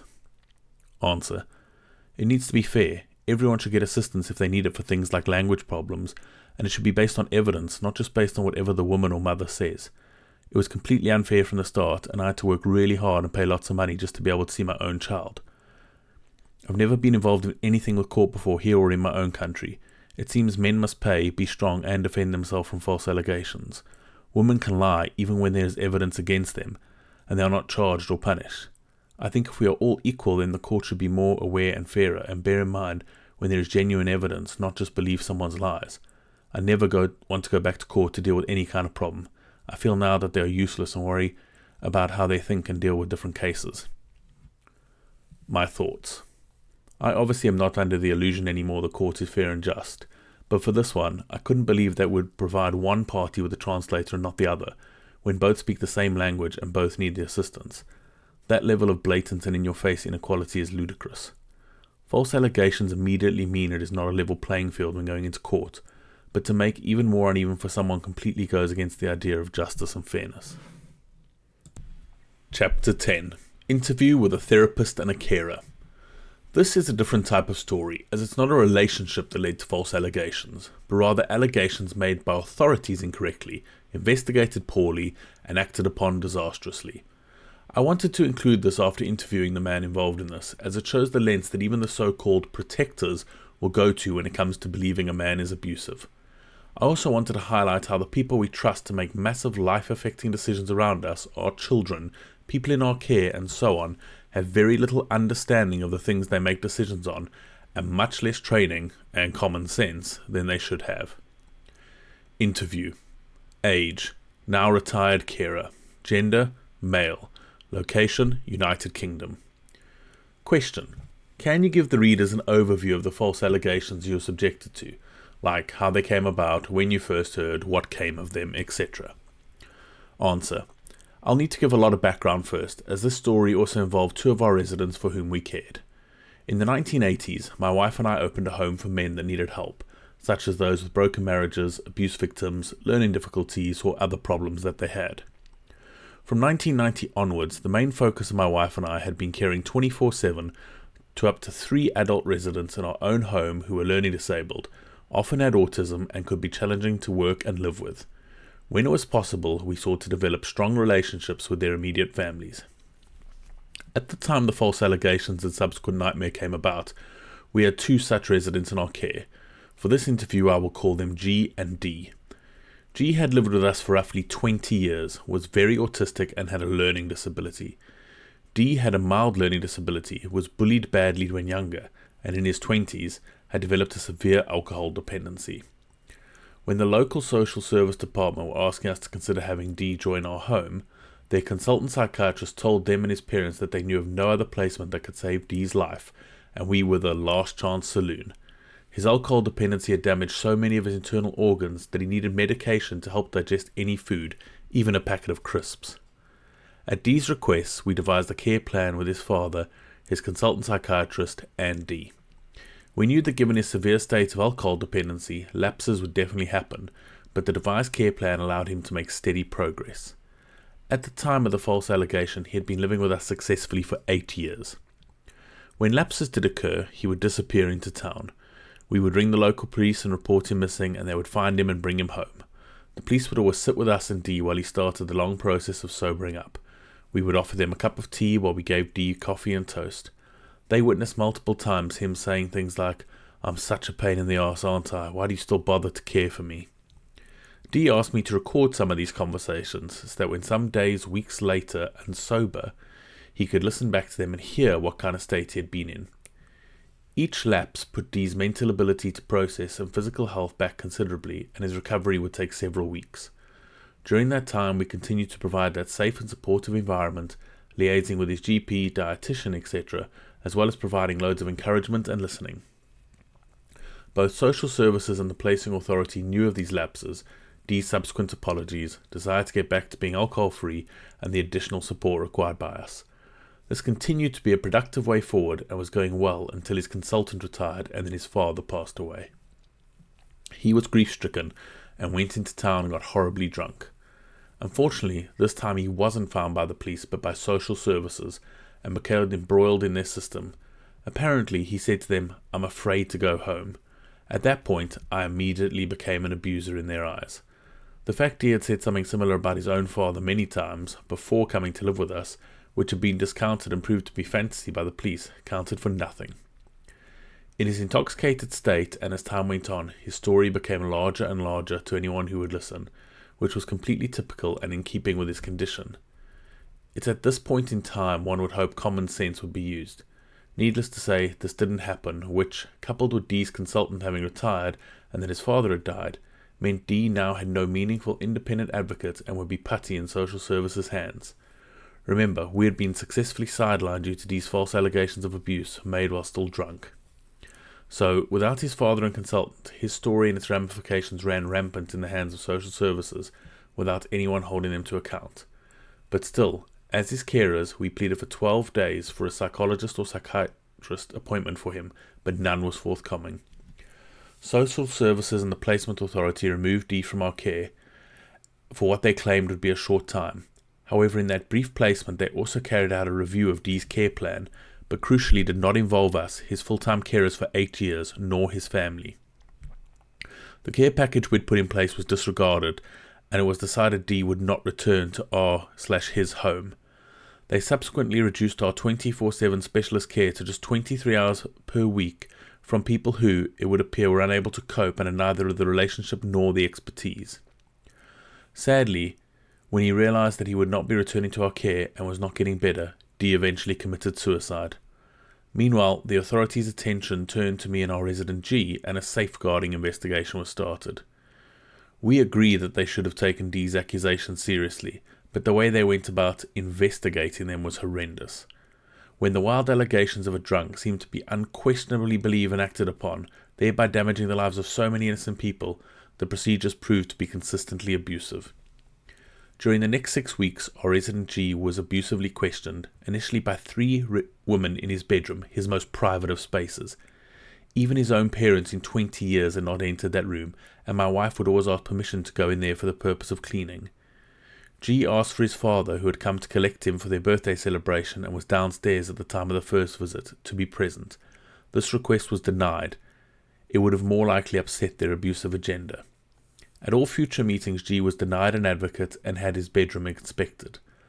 After the first visit, they rang and told me I had to remove all of his guitars from his bedroom as they deemed them a health and safety risk. He had a collection of 9 guitars, and they were the most precious things he owned. Because I was being falsely accused, any argument or disagreement with that request would only have added fuel to the fire, and more than likely would have ultimately had more severe implications for G. I made the decision that the lesser of all evils was to remove the guitars, temporarily. G was completely traumatized through losing access to his guitars in his bedroom, as well as being questioned week after week over this period. G repeatedly told him the truth, that nothing had ever happened. However, despite him repeatedly telling them nothing had happened, our caring role had to change. Throughout this time, we had to remain distant from G, which was one of the most painful things to do. But we realized we could neither do nor say anything that could be conceived by the authorities to have contaminated G's testimony. The final interview took place in the lounge by a psychologist who was bright enough to realize after 6 weeks that the abuse G had received had left him traumatized, and the weekly visits ended.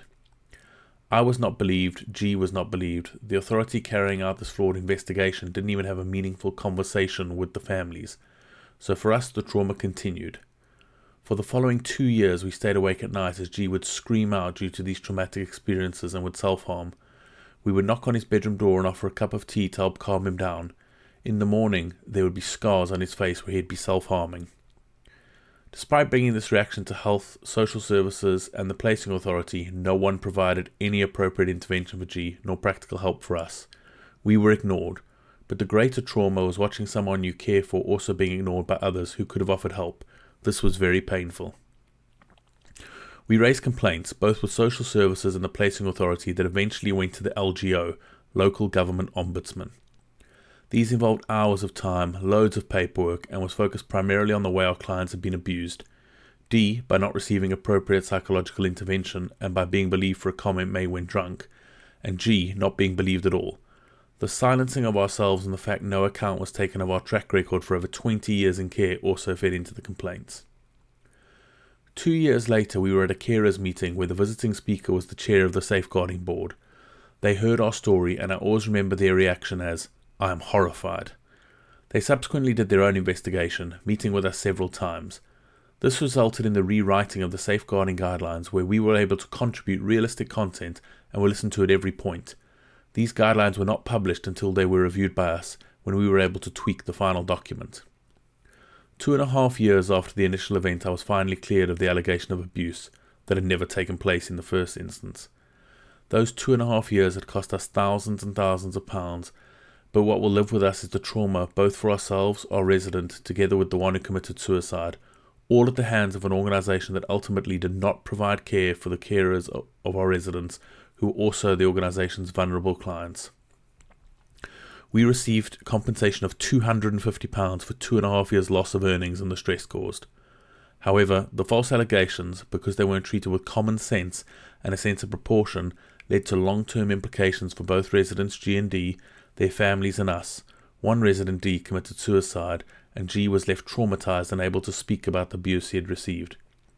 In addition, because of our relationships with their families, we also supported them as they were left totally bewildered and shocked by the behaviour of the authorities. False allegations happen. It is then you must rely on a trustworthy investigation. In my case, this did not take place, and not for the first time led to the abuse of numerous innocent people. Question: what thoughts do you have on the organisations involved here, and what changes should be made? Answer: we know of many carers and those that contact us where abuse has been perpetrated on their residents or themselves, but they're not in a position to stand against it. Unlike us, they often rely on the authorities for their livelihood, so it's either swept under the carpet or they get out of the system. There are good people in the system, but will they or the system stand up for the truth and seek just investigations? Statistics would show that there is a considerable amount of bullying taking place in institutions where individuals are intimidated and therefore keep their heads down in an effort to remain in their jobs.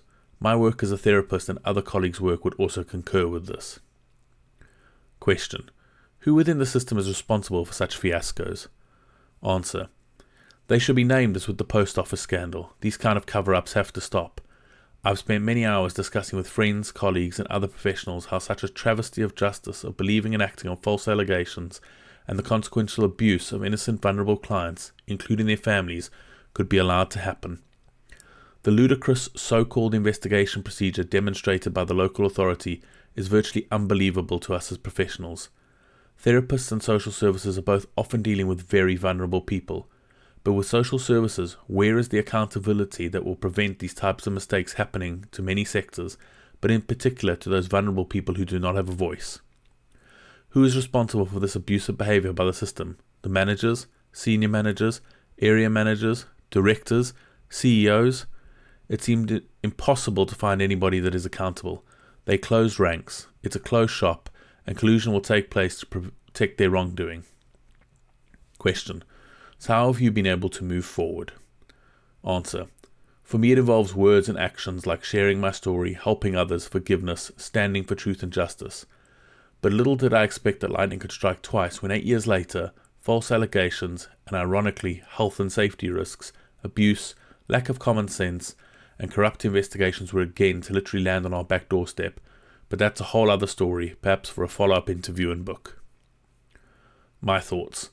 As I mentioned, a slightly different story and interview, but the overarching premise of false allegations not being looked at through the lens of evidence is present, and the fact that people such as social services had such power to affect lives without doing proper investigations or follow proper protocols is disgusting.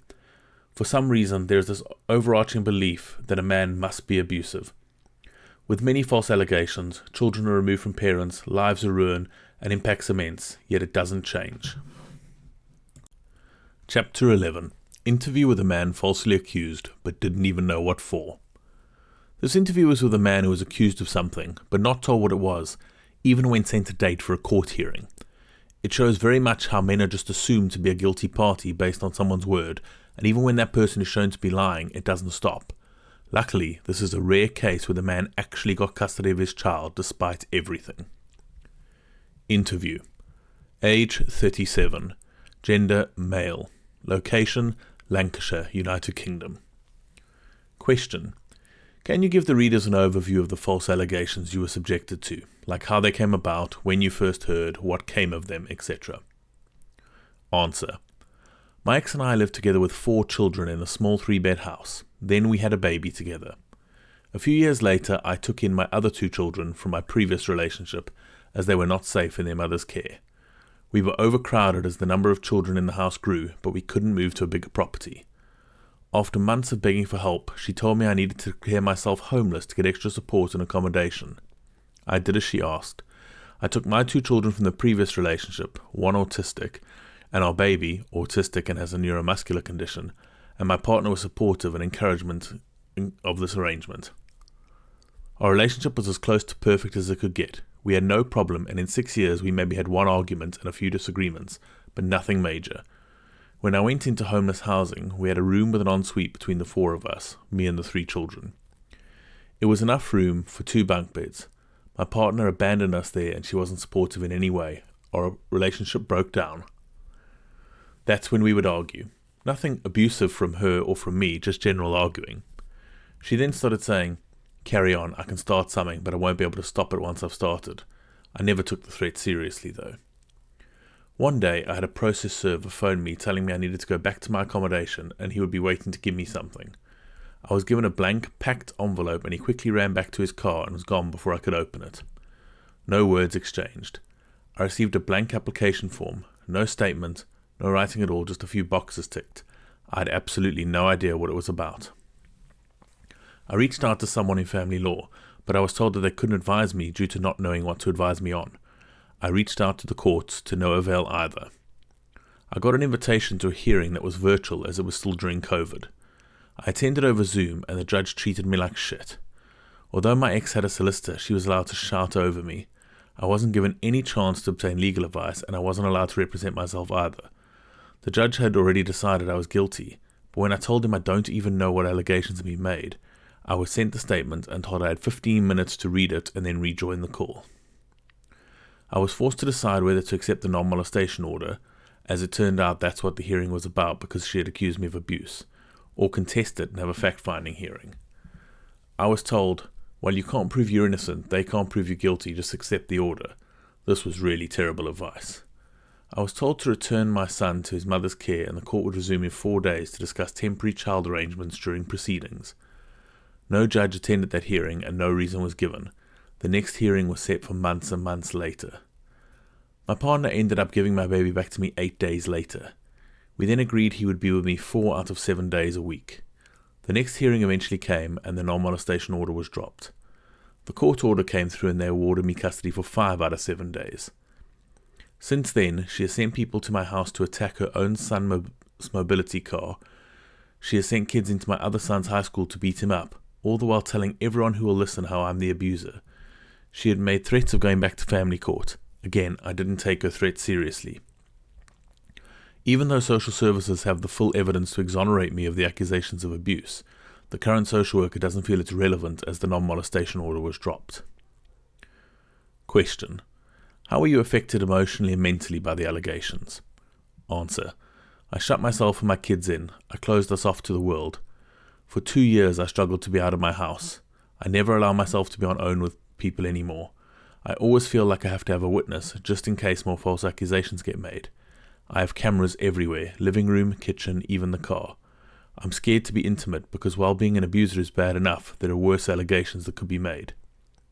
I have tried twice now to build a relationship, and I have ended both because I can't let them become serious. I have one person in my life I feel I can trust, and I've shut everyone else out. Question: how was your life affected by the allegations? Did people know? Did it affect day-to-day life? Answer: I get stares. I get pointed out while shopping with my children.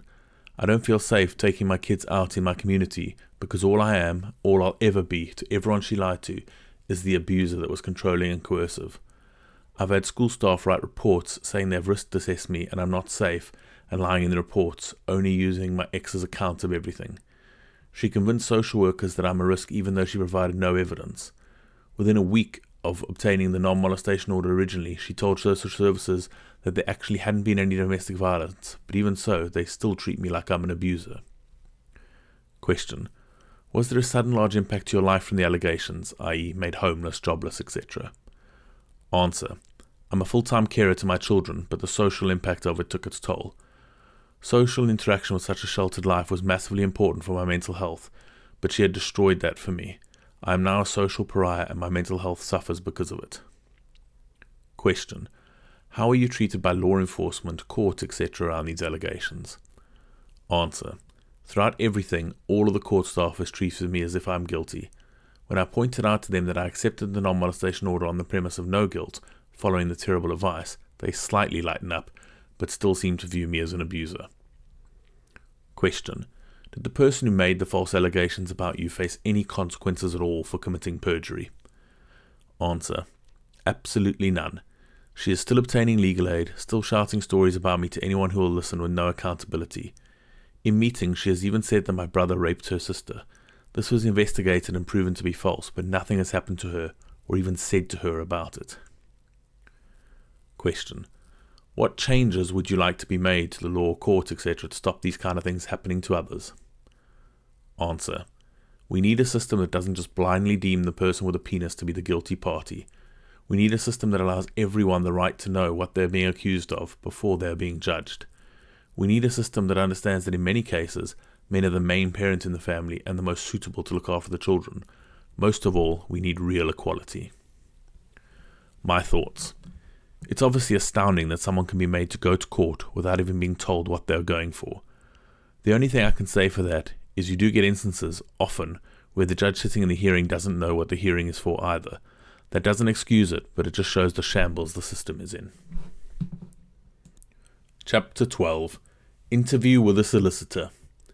I was fortunate enough that I got to sit down for a few hours with a solicitor who's been working in family law in the United Kingdom for roughly 30 years and has had more than their fair share of cases where false allegations against men, and to a lesser extent women, were involved.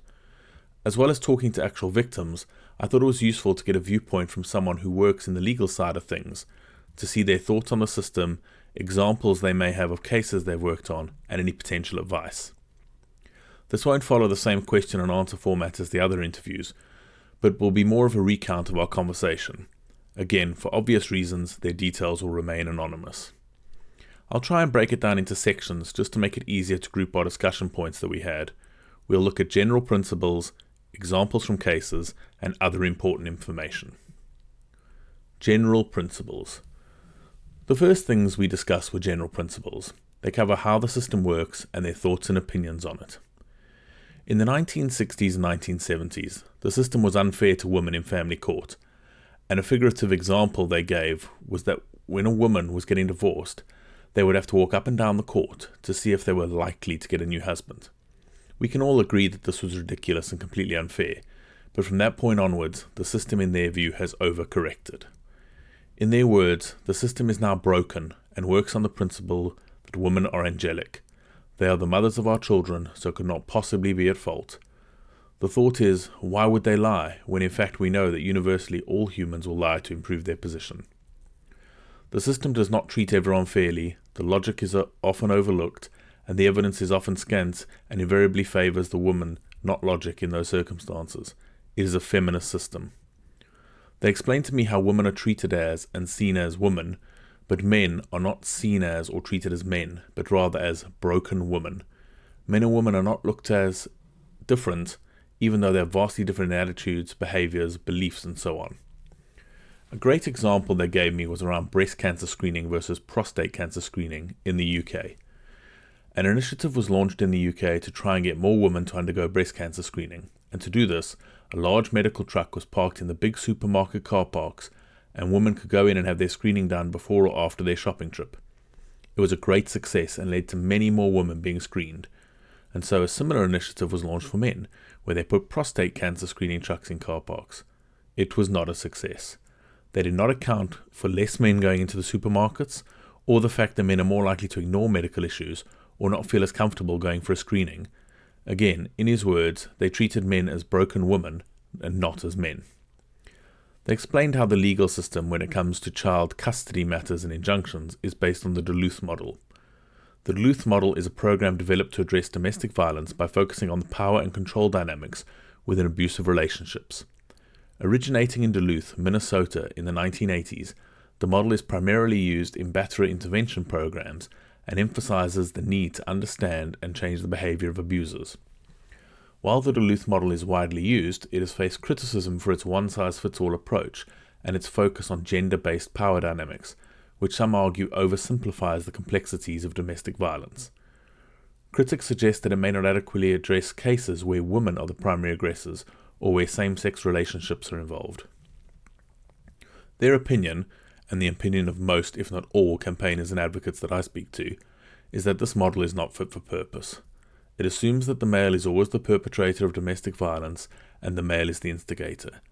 They mention that even though this is the case in the model used, intimate partner violence, IPV, statistics show that women instigate physical confrontations in relationships in up to 70% of cases in some studies, and at best 50%, i.e. women are equal instigators of IPV in other studies. They mention that in studies of IPV, gay men have the lowest level of domestic violence, with heterosexual couples being very close second. However, there is a disproportionate increase in the level of domestic violence incidents in lesbian couples and even higher in bisexual couples. The last general item we discussed was one of the big reasons why we see so many accusations of domestic violence in family court cases in the UK. Their view is that this is largely due to LASPO.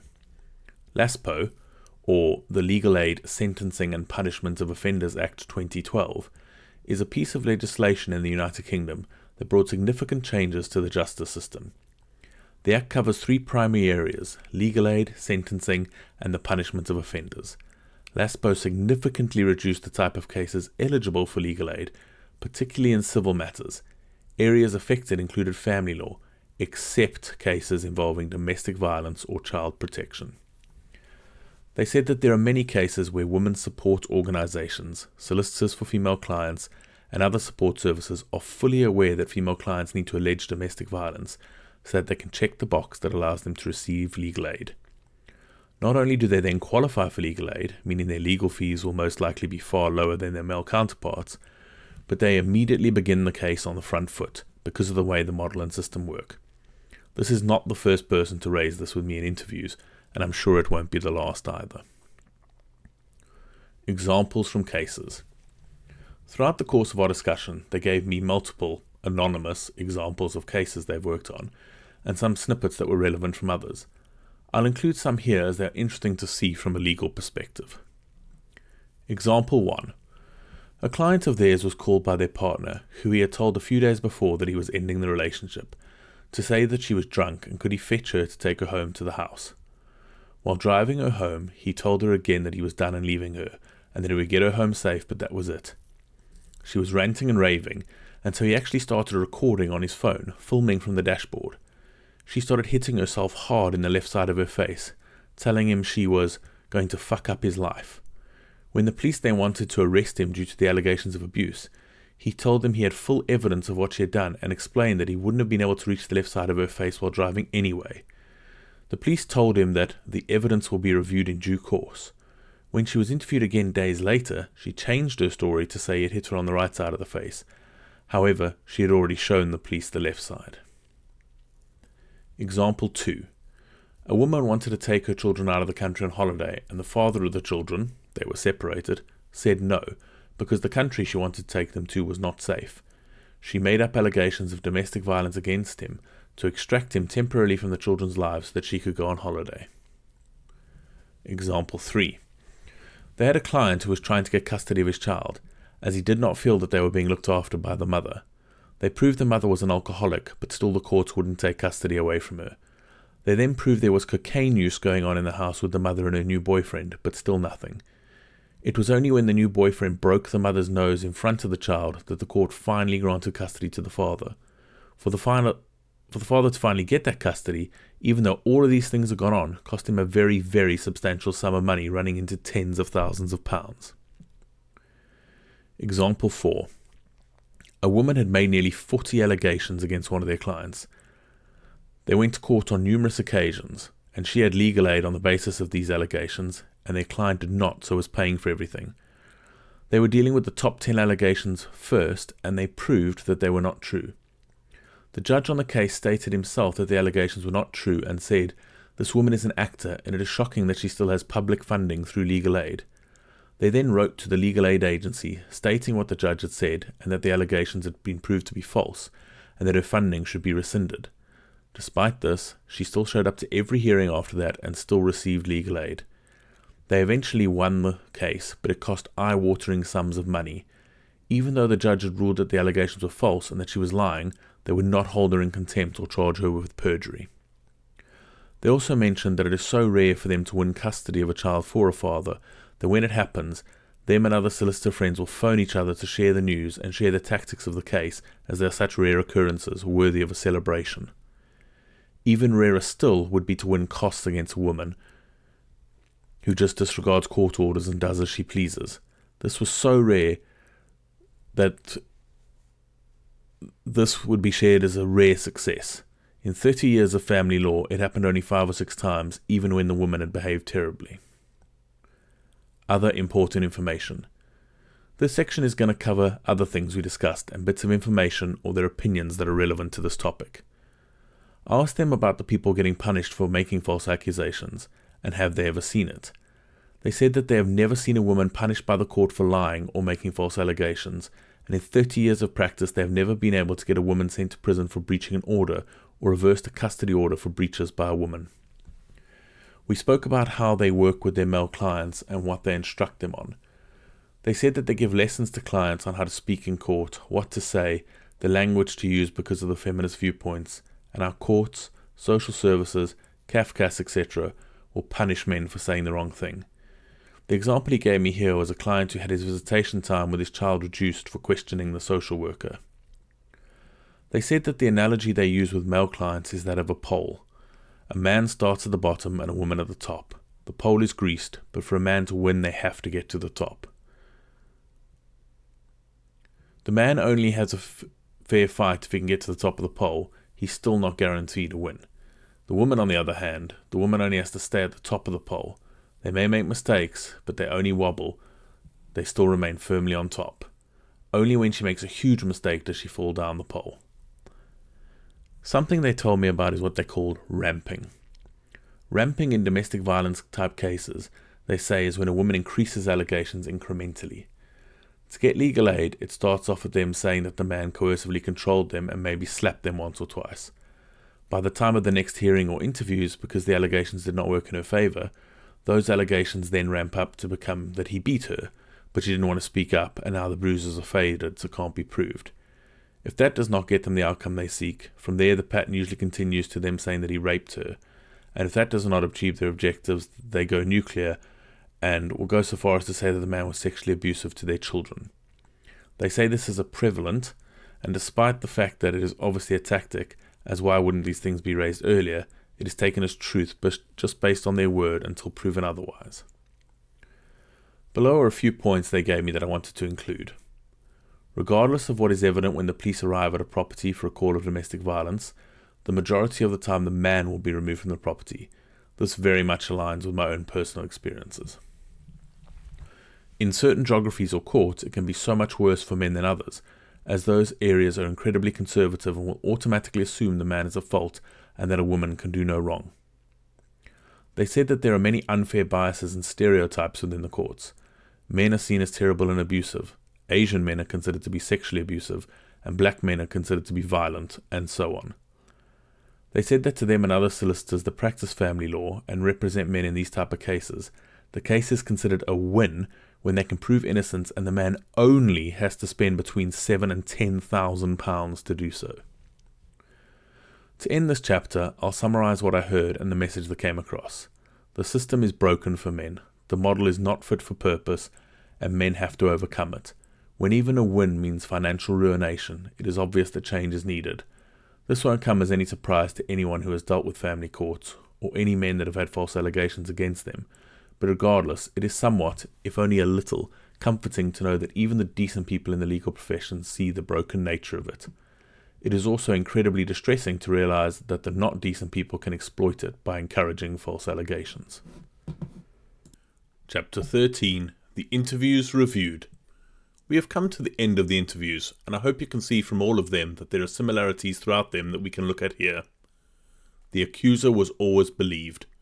No matter what the allegation that was made here, be it assault, abuse, rape, abduction of a child, etc., the accuser was always believed outright. No evidence was required. Again, no matter the allegations we saw, there was no requirement from the accuser to provide evidence to back them up. The onus was on the accused to provide evidence to refute the claims. Court was one-sided. In the instances where the accusations were dealt with in court, and the others too, the male victims were treated as if they were guilty from the start, based solely on an accusation. No help was provided to the accused. While the accusers got help in terms of legal aid, translators, preferential treatment, etc., the accused all had to fend for themselves. No consequences for lying. In every case here, the person lying and making false allegations, which were proven to be false, received no punishment whatsoever. In fact, as per the point above, they received benefits from lying. The accused paid the price. The accused in all of these cases suffered terribly, emotionally, mentally, financially, while their false accusers got away with it all. Very similarly to domestic abuse, these allegations follow a script.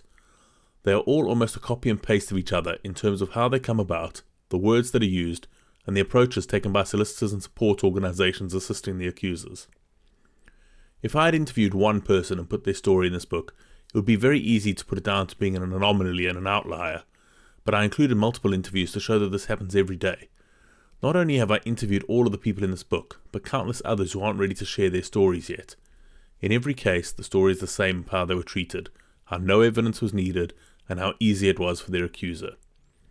In each interview, there were recommendations from the victims on what need to change to prevent these false allegations happening in the future and ruining lives, so I won't repeat all of them here, but something that is plainly obvious is that a major reform is required to prevent this continuing. Evidence needs to matter, innocence until proven guilty needs to matter, and fairness and equality needs to matter. Chapter 14. What can you do if falsely accused? As you can see from the interviews, false allegations can be devastating and hard to combat. Your defence and approach will vary based on the allegations, if police or court are involved, and in the context in which they are made. What I can do here is provide some tips that you can follow and some organizations that can assist you in various ways. Tips. Stay calm and composed. Being falsely accused can provoke strong emotions like anger, fear, and frustration. However, maintaining emotional control is crucial. Emotional outbursts can be misinterpreted and used against you, while a calm demeanor can help you think clearly and make rational decisions. Seek legal advice immediately. Find a specialist solicitor. Contact a solicitor who specializes in defense as soon as possible. A specialist will have a deep understanding of the legal system, the procedures, and the best strategies for defending against false accusations. Initial consultation. During your initial consultation, be honest and provide all relevant information. The more your solicitor knows, the better they can assist you. Legal aid. If you cannot afford a solicitor, check if you are eligible for legal aid, which can help cover the costs of legal representation. Do not speak to police without a solicitor. Exercise your right to silence. You have the right to remain silent during police questioning.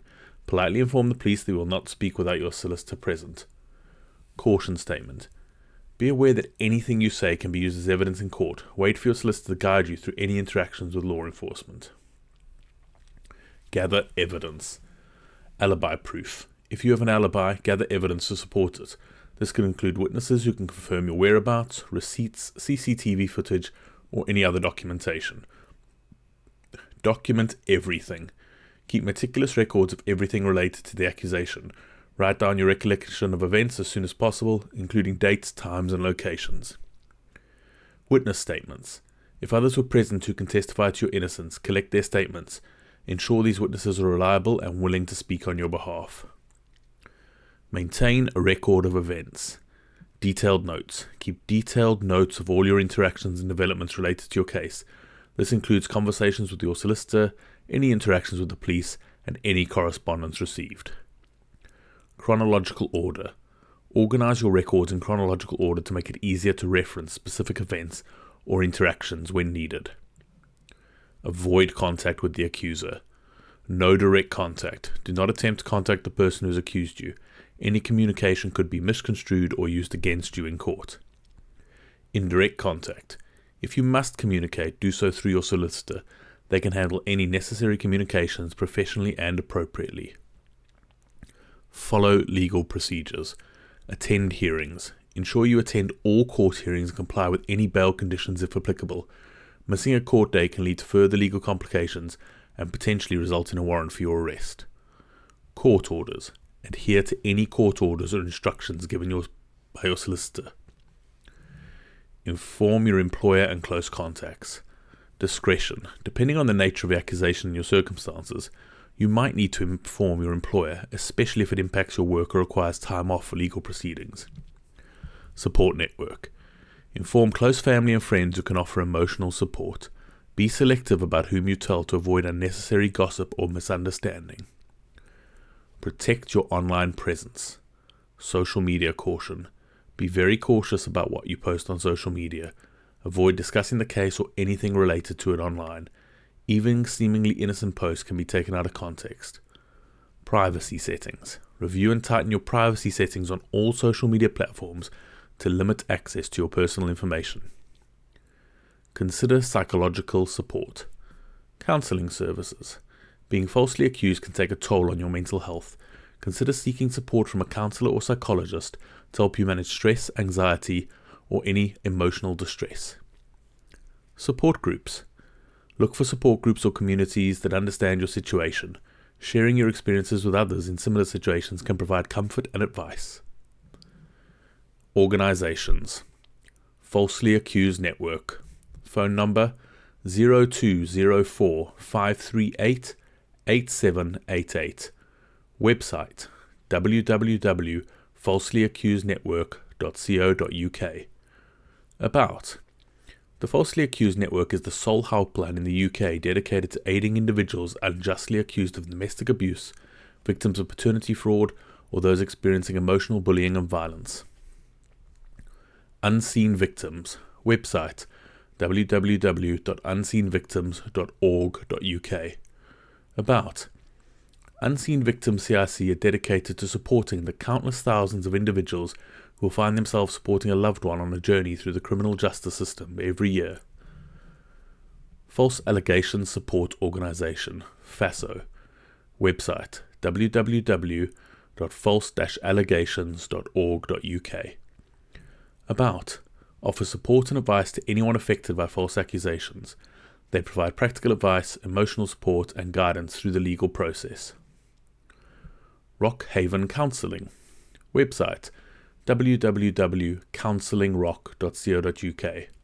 About: Rock Haven Counselling is about being listened to with understanding, sharing your story man-to-man in person or online. With 40 years' experience, we also provide mentoring, coaching, holidays, and supported retreats. Mind. Website www.mind.org.uk. About: a mental health charity that offers support and advice to anyone experiencing a mental health problem. They can provide resources and support for dealing with the stress and anxiety of being falsely accused. Lawworks. Website www.lawworks.org.uk. About: provides free legal advice through a network of volunteer lawyers for those who cannot afford legal representation. Citizens Advice. Website www.citizensadvice.org.uk. About: offers free, confidential advice on a range of issues, including legal matters. They can help guide you on your rights and help you find a solicitor. You can use these as a starting point, but do your own research as well for people, groups, and organizations that could assist. Final thoughts. I hope this book has been informative for those who weren't aware of the crisis that is ongoing around false allegations, and I hope the people who were aware found some solace from the stories of others. There are major changes needed to the justice system, but also to the world in general. Whether they are allegations of a crime, stories to make someone out to be bad, or any kind of tale someone tells about someone else, there are repercussions of that tale, and that is a lesson we all need to teach to ourselves, our children if we have them, and anyone else. I remember when I was about 12 years old, a teacher at my school told us that lying about someone, or spreading rumours about someone cannot be undone, even if you later apologise and say it wasn't true. He said, imagine the stories being like taking a big pillow full of feathers up onto a high roof and shaking them all free. The feathers will all fly off in different directions from the wind, and no matter how hard you try, you'll never be able to collect all of them. As we have seen, the one major problem with the false allegation crisis is that the person who the feathers are about suffers, but the person shaking the feathers free walks away with no consequences. This has been Nothing But the Truth, the False Allegation Crisis, Crippling Men Today, written by Jared Whittaker and read by the author. For more of the author's works, please visit www.jaredwhitaker.com.